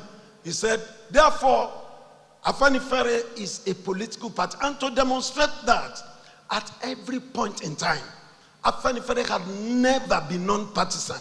Afenifere had never sat on the fence. There was a time Afenifere supported Atiku. Am I correct? At another time, he supported Jonathan. What was important to Afenifere and to our leader is that you must agree that Nigeria is a country of entrenched ethnic nationalities, and that what is best suited for Nigeria is true federalism. Once you agree, you are going to restructure. Once you agree, you are going to restructure along the foundational covenant of true federalism. Afenifere will support you. Now, on the 31st of May, 2021, a meeting of the Southern and Middle Belt Leaders Forum was called at Sheraton Hotel in Abuja. A decision was going to be taken on which region of Nigeria will produce the next president after Buhari. Of course, Edwin Clark of blessed memory led. Chief Ayo Adebanjo was his deputy on the Southern and Middle Belt Leaders Forum. Ambassador George Obiozo of Ohaneze Indibo and Drs. Pogu Bitrus for Middle Belt Forum. That meeting held in Abuja for 2 days. At the end of the day, they resolved that the next president of Nigeria will come from Southern Nigeria. And for that reason, no person from Southern Nigeria in any political party must accept the position of national chairman of any party or the vice presidential candidate. We came back. It was therefore the need for us to determine if the thing comes to the South, where will it go? For 14 months on, and let me check my record, and I have that at the Secretariat, at the Secretary General. On the 29th of July, 2021, Professor Okuromu presented a paper at the National Caucus of Afenifere in Chief Adebanjo's place at Isonyaogo. And for 14 months, we debated which part, as at that time, Peter Obi has not made any declaration. We debated which part of the country would the next president of Nigeria come from. We have agreed it will come from the South. And let me again say that Afenifere is constituted by men of different political persuasion. But like in Yoruba land, when Afenifere takes a decision, they will say, Awo ni won. What is the meaning of Awo? Once, no matter your own view, once that decision is taken, you are bound by it. As at that time, not all of us, we were not even members of Labour Party. I'm correct. But that was a decision. For 14 months, there was rigorous debate. And on the 26th of September 2022, after we have agreed, a press conference was called in Lagos. Chief Ayo Adebanjo unfolded the decision of Afenifere. And it was articulated like this. If you say that the next president of Nigeria will come from the South, on the basis that the man who held that position is from the North, when it comes to the South, the same equity that determines the decision not to take it back to the North must be at play in the South. And then we did an X-ray. General Obasanjo was there for the Southwest. Jonathan was was president in the South-South. The logical conclusion is that the next president of Nigeria will come from the Southeast. Afenifere took that decision and we made it public. I was going to ask a question from Baba's children, because a lot of things happened. There was no name we were not called. There was no name, Omale. You know what all of that means? We stood our grounds. At a point, they said Baba's mother was an Igbo woman. Is that correct? Is your grandmother? They said Baba's mother was an Igbo woman. After they have even said Obasanjo's father was from the East. But those are the kind of things Afenifere faced. When some of our people were becoming ambivalent, Baba asked a question.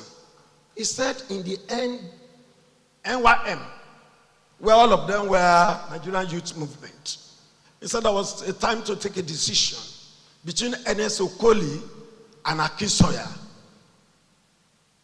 to go to the assembly. So at that stage, Chief Awolowo supported Ernest Okoli from the east. He was from Nembe in the present Bayelsa State. And Chief Nnamdi Azikiwe and Dr. Nnamdi Azikiwe and others supported Akinsoya. At the end of the day, Ernest Okoli won. Notwithstanding that he was older than Awolowo in age, because of that singular steadfastness, he opted to becoming a member of the Ajo group. So Baba informed us, he said the time has come now for us to do like Awolowo did. If we x-ray the situation and we believe that the equity favors the Southeast, irrespective of what anybody says, we are going for the Southeast. We took that decision. Some of us were sent to radios and television to articulate it, which we did to the best of our ability, or sent to some other groups who were not members of the Labour Party after we have adopted him. One of them is seated before us here. If he doesn't mind me mentioning his name, I was sent to His Excellency, the former governor of Osun State, to go to his house. He engaged me from 8 a.m. to 1:30 a.m. And he saw the reason in the decision taken by Afenifere. So many other people, we were sent out. By the way, I was the Southwest coordinator of Ubidati, and my brother Oshutoku was Director General. But those are the tasks that Baba put on us for the purpose of one Nigeria. Now, where are we today? Where do we go from here? If I've not spent more than 5 minutes. So, okay. Now, where do we go from here? No, I won't talk where do we go from here. Where are we as Afenifere? Where we are as Afenifere is the Nigerian nation. Like Dr. Fakunda said, another round of elections are coming. And like he said, Afenifere has been articulating a lot of issues in Nigeria. Are we truly federal? There are some of the things that our people celebrate, which when you listen to them, you baffle. Very recently now, the president of Nigeria or the Senate, regional commissions are now being created in the states, in the regions, development commission, and people were clapping for it. My own view is entrenchment of unitarism in the states. When we were at the 2014 National Conference, of which I was a delegate, it was agreed that you have cooperation and collaboration among the states, among the component states of the region. And the component states of the region will determine for themselves. Before then, the Southwest had what we call DAWN. That is Development Agenda for Western Nigeria. I'm sure thank you, sir. Development Agenda for Western Nigeria. It was homegrown. It's not something that the federal government had to do by legislation. And I was asking myself as I was going through this paper, I was not too young in the Second Republic. Things like this happened. Shagari created river basin development authorities in every state and appointed presidential liaison officers. During elections, those presidential liaison officers were alternative governors in the various states to work for the federal government. I have an uncle who was then the chairman of Bini-Owena River Basin Development Authority in Ondo State. Each time he was coming home, his convoy was more than that of the governor of Ondo State. And I don't want to say more than that. But the truth is that the development commissions you are celebrating today are unitary, are to entrench the federal government in the various regions. You will see it in the 2027 elections. Another thing is local government autonomy. All of us, when the president decided to go to court, to the Supreme Court, to force the Supreme Court to amend Section 162 of the Constitution for the purpose of what they call local government autonomy. By the way, I was once chairman of local government under the SDP far back in 1990. As a matter of fact, one of, if not the youngest local government chairman in Nigeria then. We know all these tricks of local government autonomy. First and foremost, before we talk of local government autonomy, do we first talk of local government equity in Nigeria? Why should local government be a means of access to the federation accounts? Why should we, in a federation, say that the local government is not the business of the state? Because you do not want to make the local government the business of the state. That is the crisis you have in Osun now. That is the crisis you have in Edo now. That's the crisis you have in Rivers State now. What the federal government is trying to do is to create pockets of resistance. There is no governor that we joke with the management and control of his local governments. And when you are talking about equity, I've said this in many fora. The local government is used as a means of determining so many things. But there is no equity in its creation. The entire southeast of Nigeria has 95 local governments.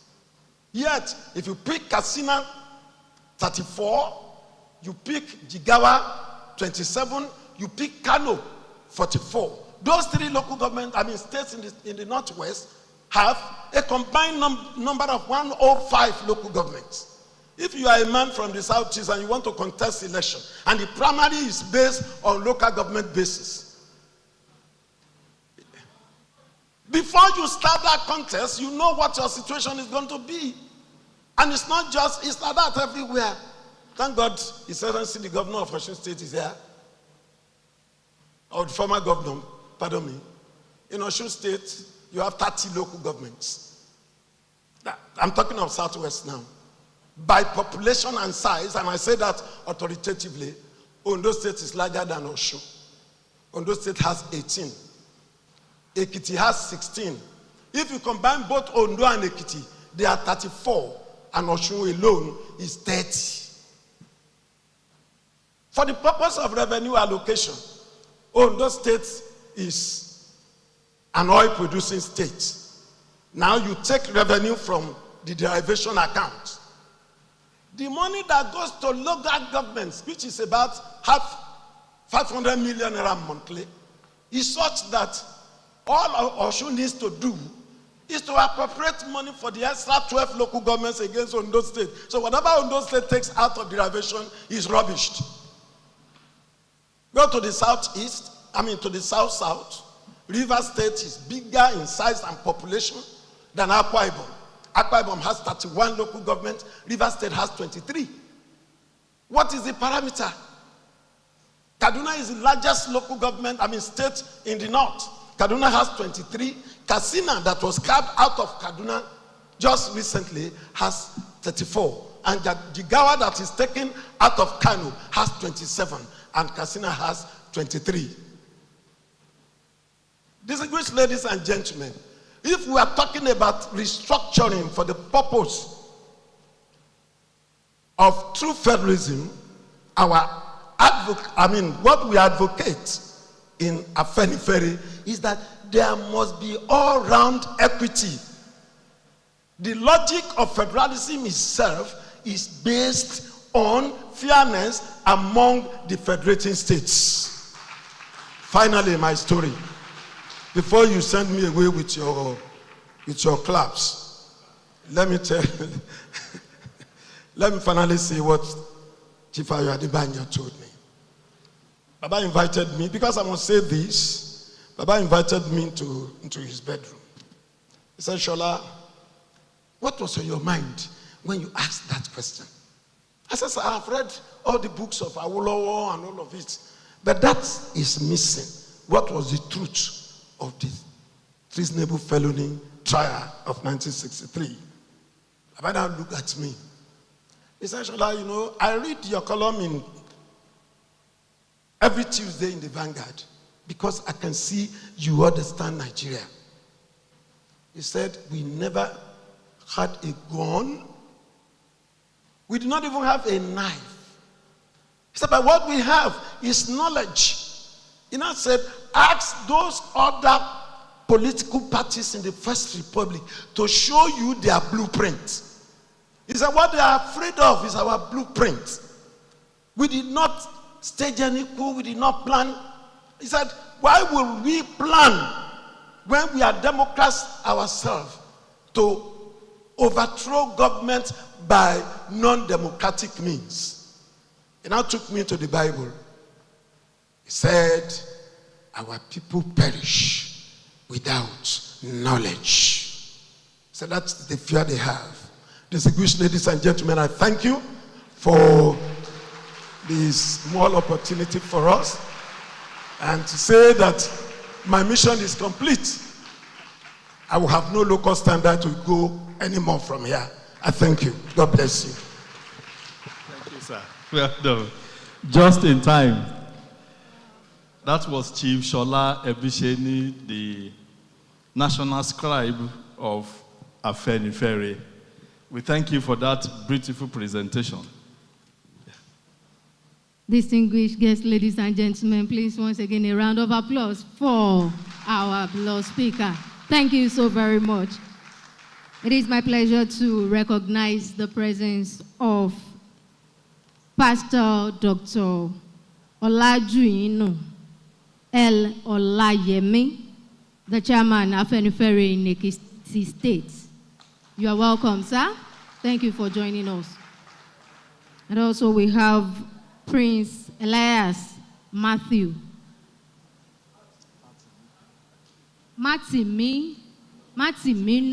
Apologies, sir. Prince Elias Matiminu. Thank you for joining us, sir. You're welcome.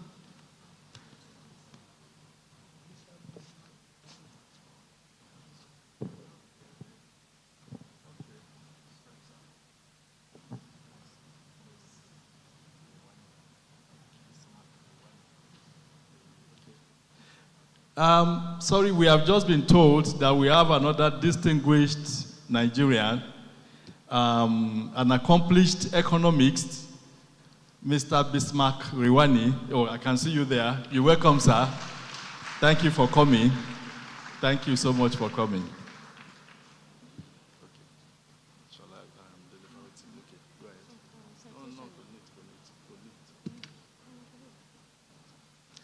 Next, we will be inviting to the podium, and I think this is where we will be drawing the curtain before the question and answer. I know a lot of you have been itching to ask questions from our various speakers. We'll be inviting the man who has put all this together in his capacity as the National Organizing Secretary of Afenifere. I love to call him barrister lawyer, but I know a lot of people see him as an activist. He has retired. He has retired, but he's still a lawyer. He can still advise. Put your hands together for Mr. Dele Farotimi. He will be talking to us about the future of Afenifere.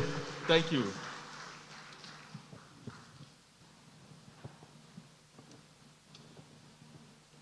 Good afternoon, everybody. I speak a lot, but I'm really very good with protocols. So I'm going to crave your indulgences and beg that you please forgive me for perhaps any errors I might make.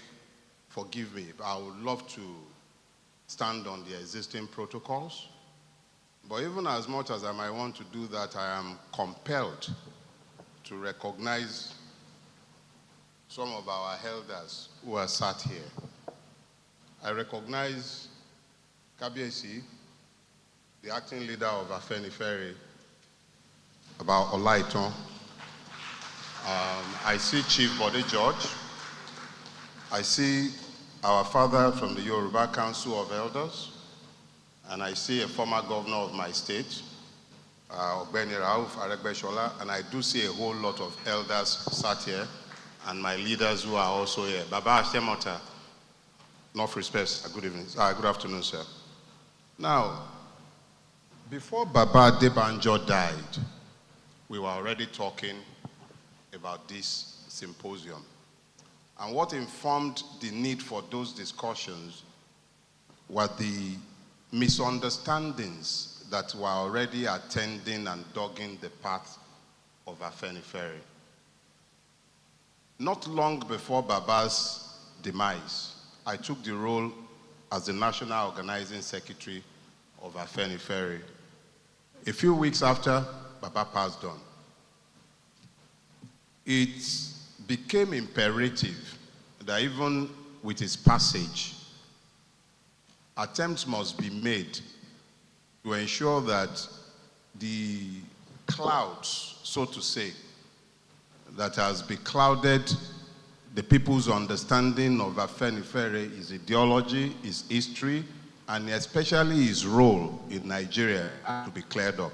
So we decided that we must have today to celebrate Baba, his life, the ideals by which he lived, and to ensure that those ideals are carried forward in a manner that accords with the understanding of the people so that we do not do violence to his memory. I was given the luxury of picking my own topic, and I took for myself the future of Afenifere. Speaking to the future of Afenifere at this time is of extreme importance. Nigeria is in a place where our people will say, Tiwaju oba se lo, eyin se pada si. If you do not know where you're going, you must of necessity know where you are coming from. There is an American, his name is Pearl Buck. He said, and I will quote, if you want to understand today, you have to search yesterday.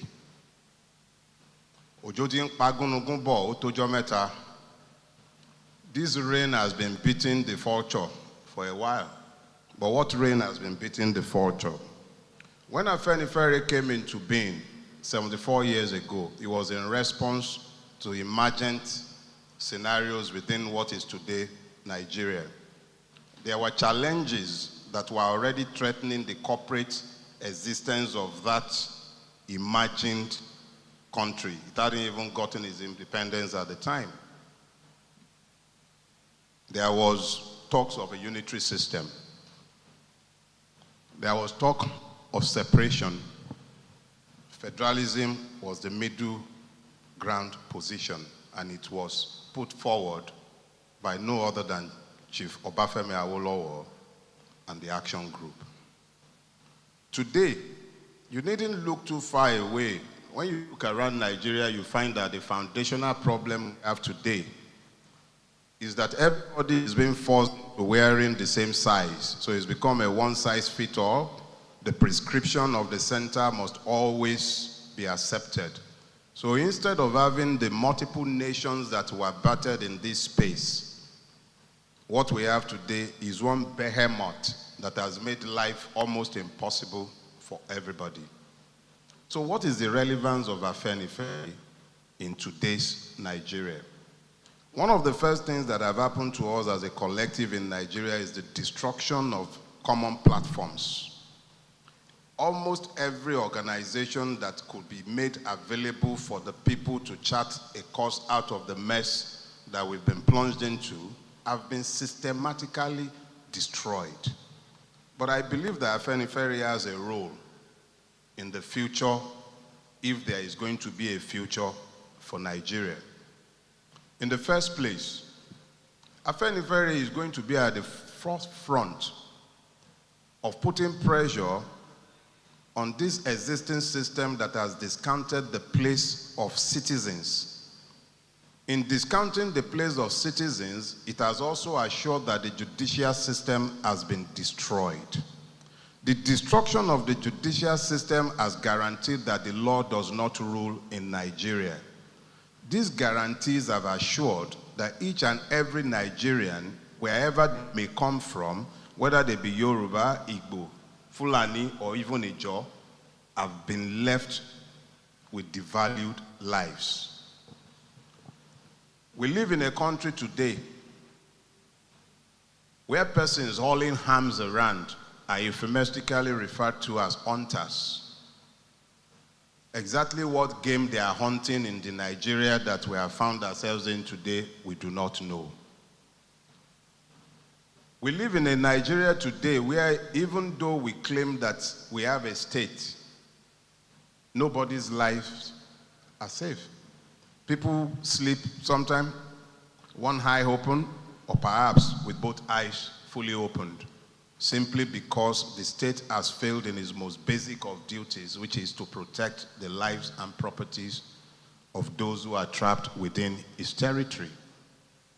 In the Nigeria that we have today, the president wakes up one day and summarily pronounces decisions that are completely at variance with the constitution that we are already bellyaching is illegitimate.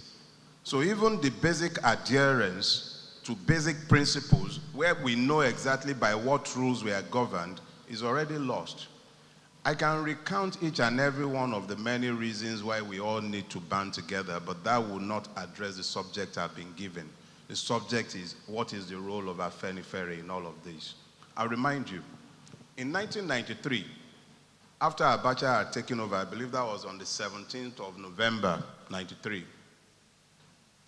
Nigerians were crying in their separate parts, and people had different arguments and complaints, but it took one tendency to act as a bond to bring together the disparate groups that were dissatisfied with the Nigeria that was foisted on us with the annulment of the election.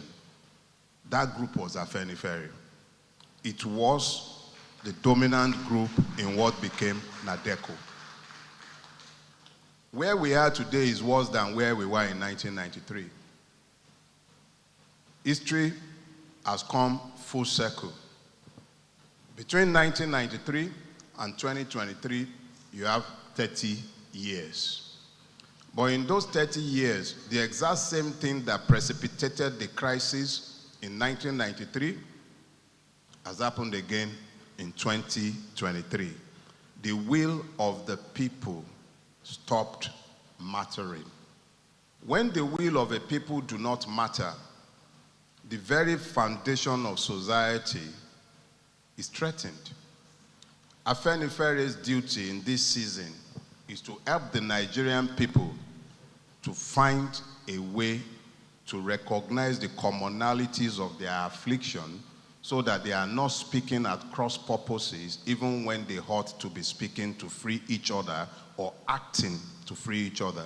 Let me be clear, and I'll get out of your faces with this.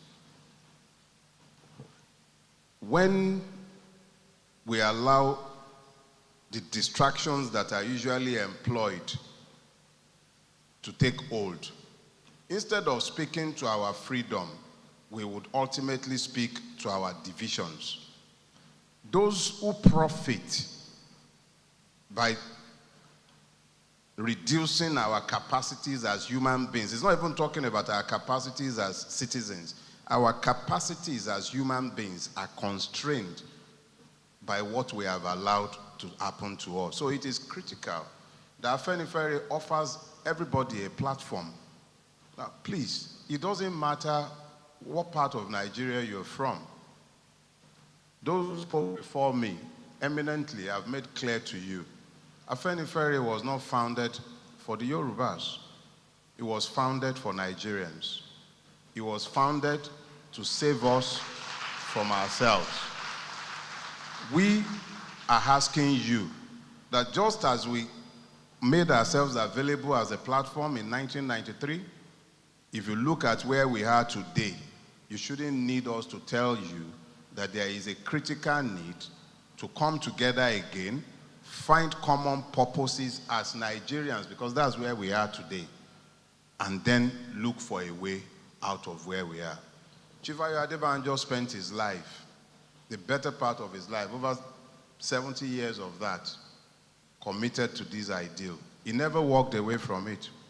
All the times that we were busy bellyaching about what was happening to us, the late 2020, 2021, I remember, and I can still hear Baba's voice in my head. Organize. Go and organize yourselves. He was constantly telling us about the need to organize ourselves. What we've done today has been done in his memory, but he has played his part and he has left. What we do with the charge he has left behind is entirely up to us. But what we as Afenifere are offering you today is an opportunity to work with us, to find common ground, to find common purpose, so that we might all save ourselves from where we are today. This is not desirable. Thank you very much.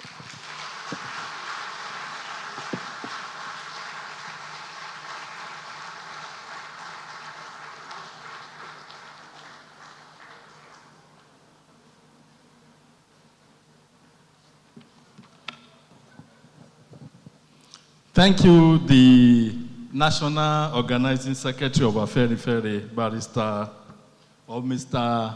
Dele Farotimi, Comrade Dele Farotimi. Let me quickly take a recognition. I'm told that we have in our midst the National Publicity Secretary of the Middle Belt Forum, Dr. Stanley Kafwam. Where are you? Dr. Kafwam. Dr. Kafwam is of the University of Jos. He's here to represent the Middle Belt Forum.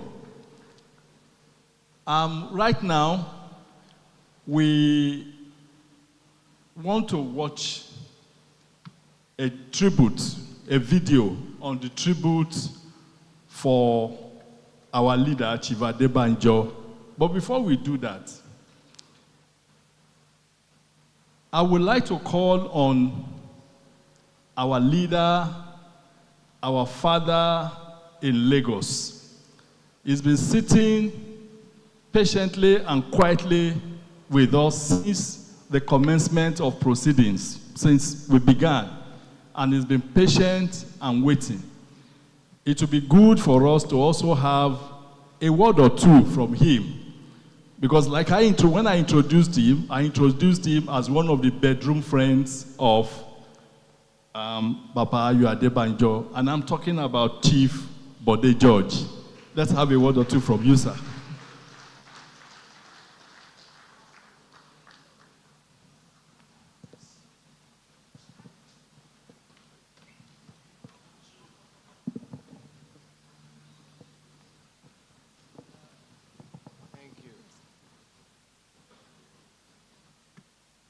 Let me congratulate all the speakers. You have renewed my faith in this country with what I had. it's a special privilege for me because when I was young, you know, my great-grandmother came from the Macaulay side. So Papa Macaulay was the all and be all for those from Lagos Island. I remember as a young man, Papa died in 1946 after he returned from Kano with pneumonia, struggling and working, convincing our northern brothers that, look, we have the capacity. You know, they were highly educated. And who is this Dugard? He didn't go to any university. Who is this? Who is that? But so from the age of 5, I got involved in listening to politics. Of course, I went into the military and you had to be seen and not heard until I got a special privilege to be governor of Ondo State. As a soldier, I said, going to rule people, I needed, because we were not trained in that line, but I got Baba Awolowo's book, the one he recommended, System of Governance. There are 3 tripods, equal but independent: the judiciary, the legislature, and the executive. As a military governor, you don't have a legislative arm. So, which means your platform is not stable. A 3-legged body is a very stable platform. So I said, how was I going to be able to connect with the people? Because the essence of governance is to manage the resources of your land for the benefit of the people. So I told my Oga in Northern Barracks that, sir, this was missing. He said, but I will find a solution. So we then created every Thursday of the week to visit local governments, the whole cabinet, plus some permanent secretaries, you know, town hall meeting. What are their needs? Have we fared well? Where have we failed? And that's where I met Ibisheni. He was a troubleshooter in Elijah Seodo, right? But having said that, Oga caught up with that and then said, look, they should spread it across so that the military administration can be a semblance. But there's no way you can be a semblance of a real government. But my contact with Papa, and this is the lesson I want to draw out today, and I'm begging all the Afenifere people. I met Papa, I used to hear about him. I didn't even meet Papa Awolowo at all. But I met Mama intentionally when I became that governor of military governor in Ondo. I went to Papa Ajasi. Of course, Tokumbo, we were all in Unilag together. So I went to Papa, took Papa as my father. I went to Mama Awolowo, took her as my mom, so that you could hear the history. But I never met Papa Adebanjo until the Constitutional Conference, 2014, by Jonathan. At that conference, I became a member of the subcommittee in which Papa was also.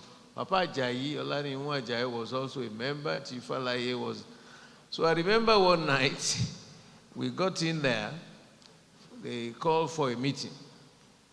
And as I came in, I think it was Dr. Okuromu who said, Bode, are you an Afenifere? Then I said, is there a Yoruba man who is Afenifere? In any village you go, Afenifere is the thing you will want to be called. So I said, are you trying to tell me that I am not an Afenifere? Who is Afenifere? So the old man there that sat there laughed it off. That's my first contact with Papa. And ever since that time, we will go, I will go to him, you know, Papa, we exchange political ideas, and I became Papa political son. We had lost a legend. We had lost an icon. The man who passed on the message of Papa Awolowo to the younger generations. I want to appeal. I've seen so much being said today. We are gifted people in Yoruba land. I beg you.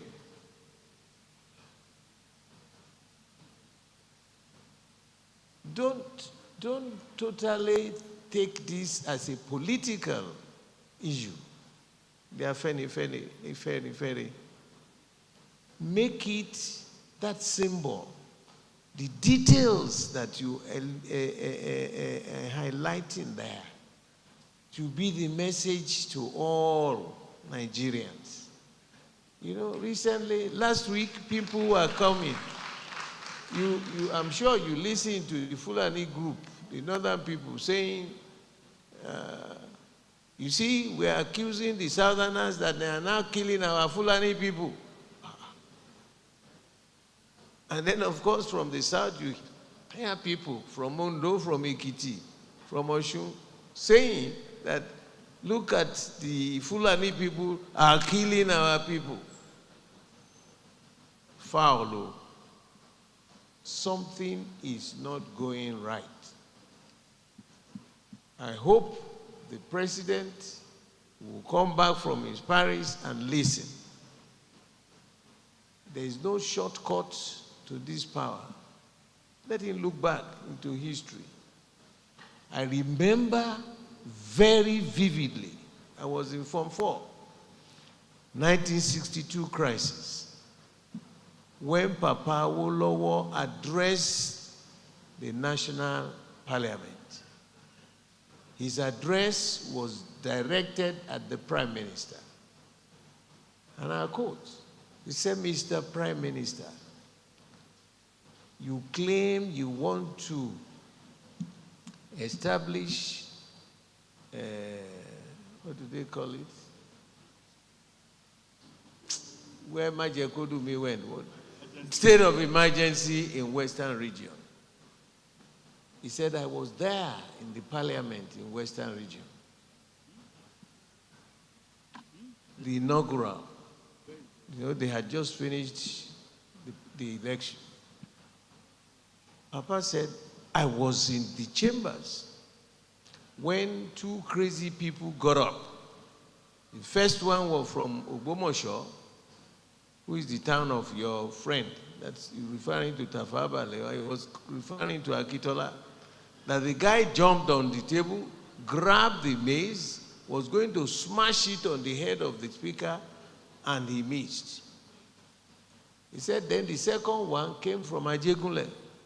Like a crazy fellow, started running all on the tables. These are his words. He said, so where is that violence? Is there violence in what do they call this place in Ibadan now? Makola? Is there violence in Makola? Is there violence in Ogbomoso? Is there violence in Badagry? Is there violence in Ajegunle? Mr. Prime Minister. Why? Now, if you look at those words, to be repeated today, it would be like he was addressing Bola Tinubu. Eja fi sùúrù ṣe o. The Hausas will say kadan kada. Our Igbo people will say mayo mayo. The Yorubas will say tejejeo.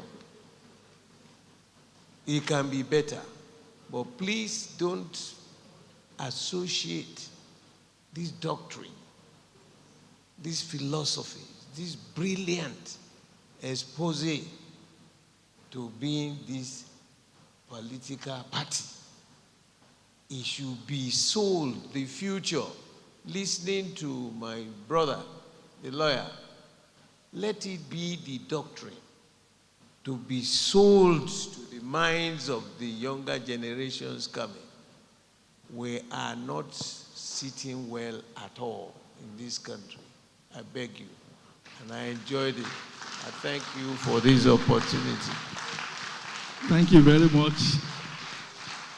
Our father, Chief Olabode George, we thank you for that speech.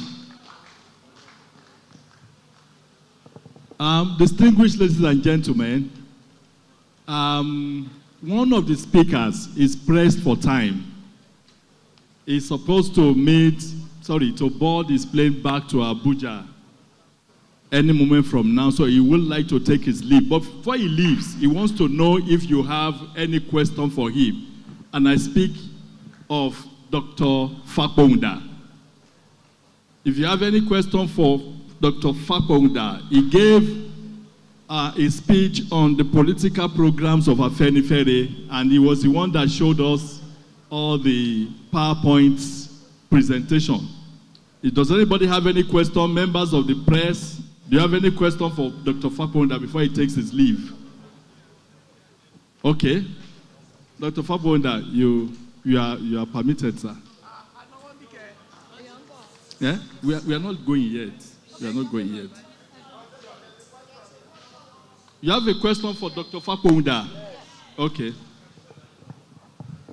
My doc, you had a beautiful presentation. Your presentation is mathematical, no doubt about it.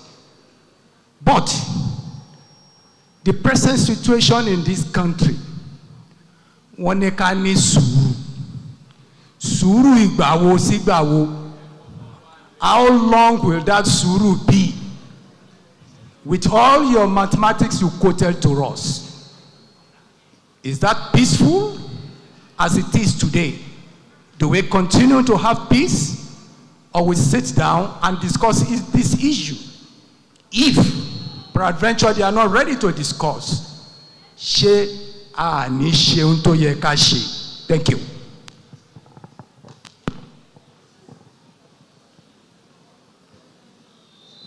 Thank you very much. My paper has some ideas. Since 1999, Afenifere have been calling for various things. We've been talking, we've been speaking, we've been addressing press conferences. But the political class, they are in a still encasement. Even Yorubas are there, senators. I live in Abuja. The senator of my constituency doesn't take my call. Senator Fadounsi. Honorable Wale Oke is from my constituency. If I tell him to say brother, he doesn't take my call. So they are in a bubble. We have to devise a different means. And what I suggested, even in the paper, we need to draft our own bill and take it to, look, we are not planning a military coup, so you must recognize National Assembly as the only means of change. So can we now, in a civilized manner, seek to occupy National Assembly?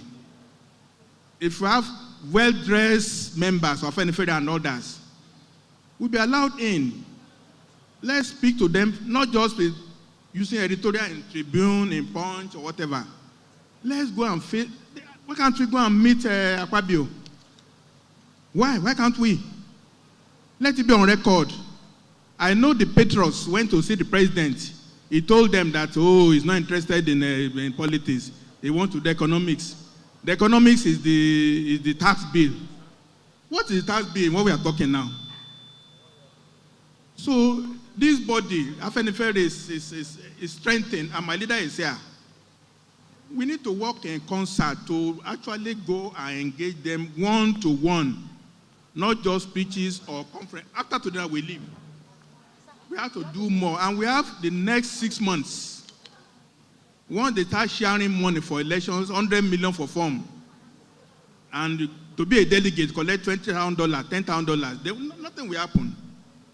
And things are bad, though. Things are bad. Very, very bad. I know maybe people keep bombarding us with money, with requests. Things are difficult. And we have lots of money in the country. Come to Abuja, come and see buildings. In fact, money has missed roads in Abuja. I know that for sure. They are building crazy buildings in Abuja. And nobody is even living there. So we have to do something, I don't know. As I said, Afenifere has a think tank. After this meeting with my leader, with all of us, we'll think again. After the burial of Baba Adebanjo, we have to say, okay, what next from the second day? What next? And I'm sure you will hear from us through the leader. Thank you very much. Sir, we have one more question here. My name is Oluwadari Timilola. I'm privileged to be in this meeting, and I've listened to your submissions. I want to quickly say, Yoruba Adi says, Tomode uba baiton, abaroba, aroba siniba baiton. With the information I've given to us, I want to believe it's just a tip of the iceberg. And my question is, how do we have access to these values, these histories, that we, the younger ones, can start working on them and make them come to reality? Thank you. Afenifere has a website, though we are a little bit, we're telling the truth, a little bit delinquent. We don't maintain it like, let's say, Guardian newspapers. But I can say on behalf of my colleagues, in the next 1 or 2 weeks, we will update the website. All the documents will have been edited. As I told you, some of the papers were done by us individually, and there might be small editorial work to be done. Once you do that in the next 1 or 2 weeks, you can be sure that our website will contain all the authorized opinions that belong to Afenifere. I will say before Baba is buried at the end of the month, check afenifere.org.ng. Thank you very much.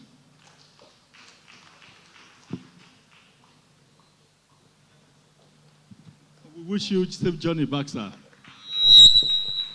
Quickly, we want to call on His Excellency, the former governor of Osun State and former Minister of the Federal Republic, Ogbeni Rauf Aregbesola, to have a word or two with us, sir.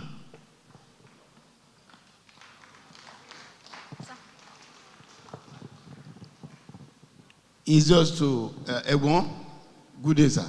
The acting chairman of Afenifere. My aim is just to commend those who put this together. It's been an interesting event. I thank Shupo for sending an invitation to me. I'm very happy to be here.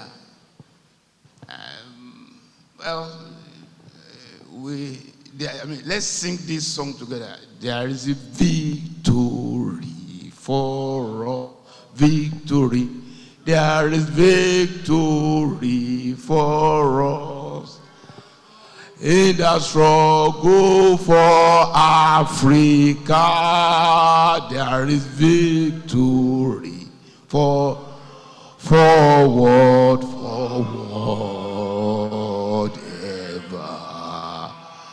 Backward never. In the shall struggle for Africa. There is victory. I will stop there. There is victory for us. Thank you, sir. Auntie Rebe. Thank you very much, sir. Now, before we set the video, because the leaders insist we have to wait to watch the video, it's very interesting. May I quickly call on our father from the Yoruba Council of Elders, the Secretary General, Chief Oladipo Yewole, to have a word with us too. Distinguished ladies and gentlemen, Your Excellency, it is indeed a pleasure to be here this afternoon.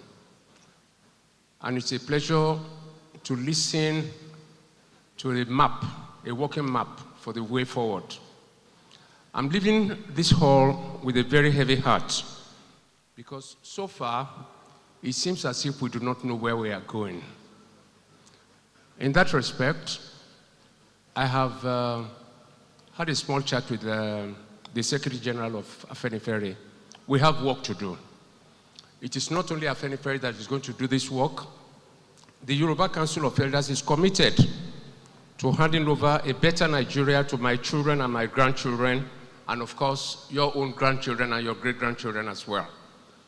We cannot sit down and allow things to continue to degenerate.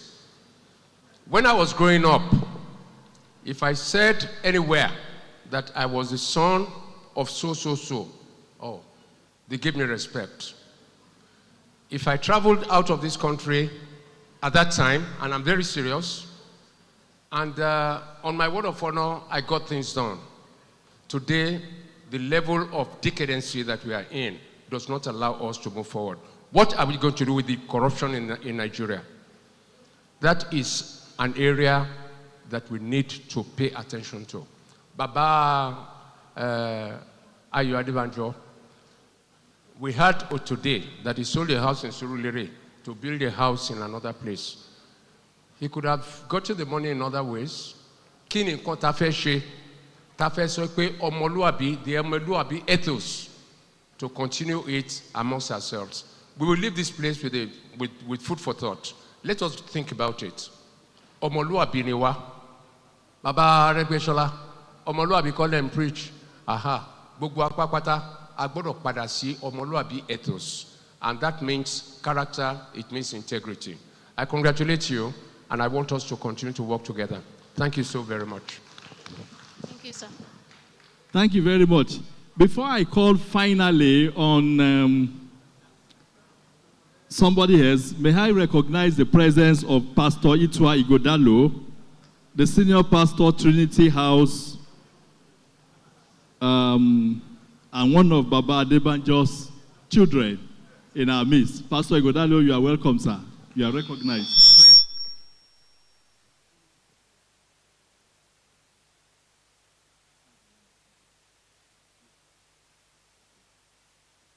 Mr. Charles Ayam Isigwe, I understand, is also in the house.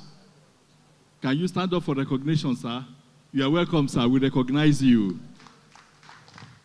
Let me call on Prince Oke Unwa Dinobi, the Deputy President General of Ohaneze Ndigbo worldwide, to also give his own short speech to us.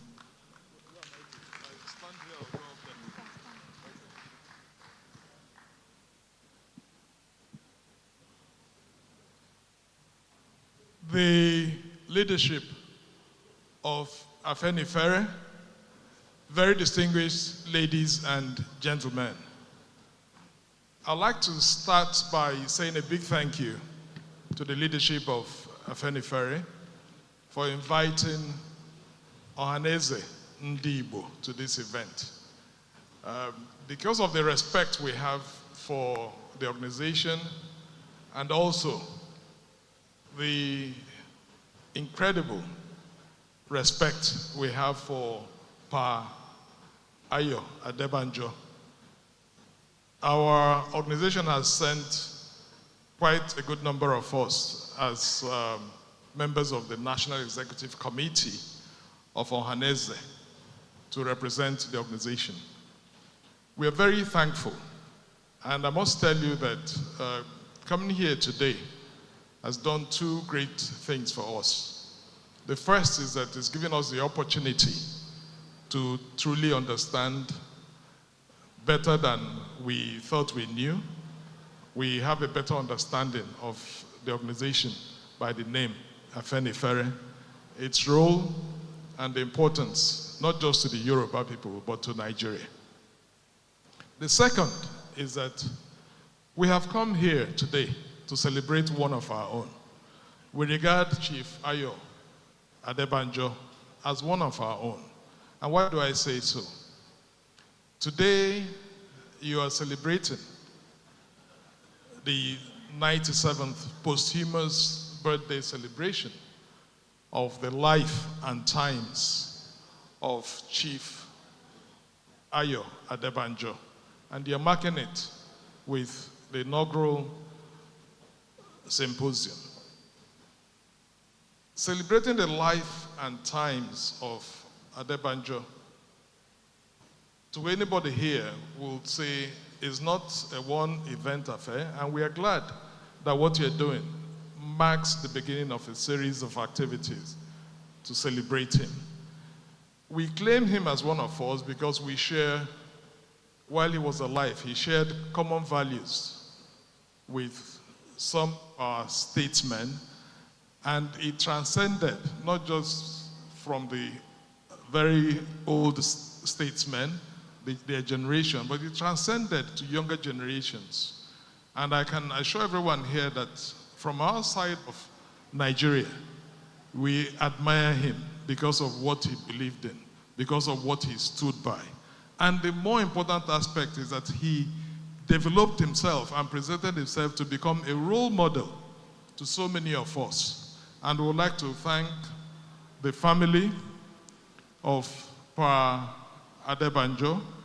We would like to encourage them to please take heart that they are not mourning alone, we're mourning with them. And to the Yoruba society, we would like to say that God has blessed you and has done great things through your son, Pa Ayo Adebanjo. We thank you and wish you the very best. And listening to a number of the speeches today, especially listening to the 87-year-old first presenter, so I would like to say a very big thank you to you, because he didn't just talk about Afenifere. I think he spoke the heart of so many of us. The most important thing is that you've left not just Afenifere with a challenge, you've left us from the other side of the Niger, a bigger challenge. And I think we all need to work together to make our country better. We are not satisfied with the way Nigeria is. That is everybody's conclusion. And I don't think I'm wrong in saying that we all have to work together. And I believe that what has happened today will bring us closer and will be a new beginning for us to forge stronger relationships and to work for a better country. May God bless you all. Thank you. Thank you so much, sir. Finally, I call on Dr. Stanley Kafuam, the National Public Secretary, Middle Belt Forum, to give us a word or two briefly. Protocol already established. Pa Ayo Adebanjo of protocol already established. Pa Ayo Adebanjo of blessed memory represents an oasis in the desert, a spring in the wilderness, and indeed a consummate paragon of transcendent ingenuity and proven tenacity and integrity, given his forthrightness, his fearlessness, his doggedness and commitment to nation building, and the fact that he abandoned his entire career to serve the entire Nigerian nation with the hope of righting the wrongs that define the foundational fault lines of this country. What I would say in summary that personifies his life is the fact that On the plateau, particularly when we face irredentist attacks that rendered over 200 people dead at the eve of Christmas of 2023, even at the age of 96, he still was able to leave Lagos and travel to Jos to condole with the people of Plateau and to encourage them to be forthright and to stand in defense of their land and their people and their heritage. That, for me, is the most phenomenal personification of a man who indeed believes in the ethos of social justice. He believes in equity and fairness, and he doesn't mind whose ox is God. He speaks the truth to power, and he doesn't do that with any sentiment. And to that extent, I believe that the Middle Belt Forum mourns our departed patriarch, and I believe that the legacies he left behind would continue to be a torch that would continue to light up the way for us even as we progress and as we continue to make concerted efforts to indeed evolve a nation that we can be proud to call our home. I am an emissary of the Middle Belt Forum. I convey the deepest condolence and the heartfelt gratitude of the National President of the Middle Belt Forum, Dr. Beatrice Pogo, to this august gathering. And we want you to know that the Middle Belt is fully within the Middle Belt Forum, Dr. Beatrice Pogo, to this august gathering.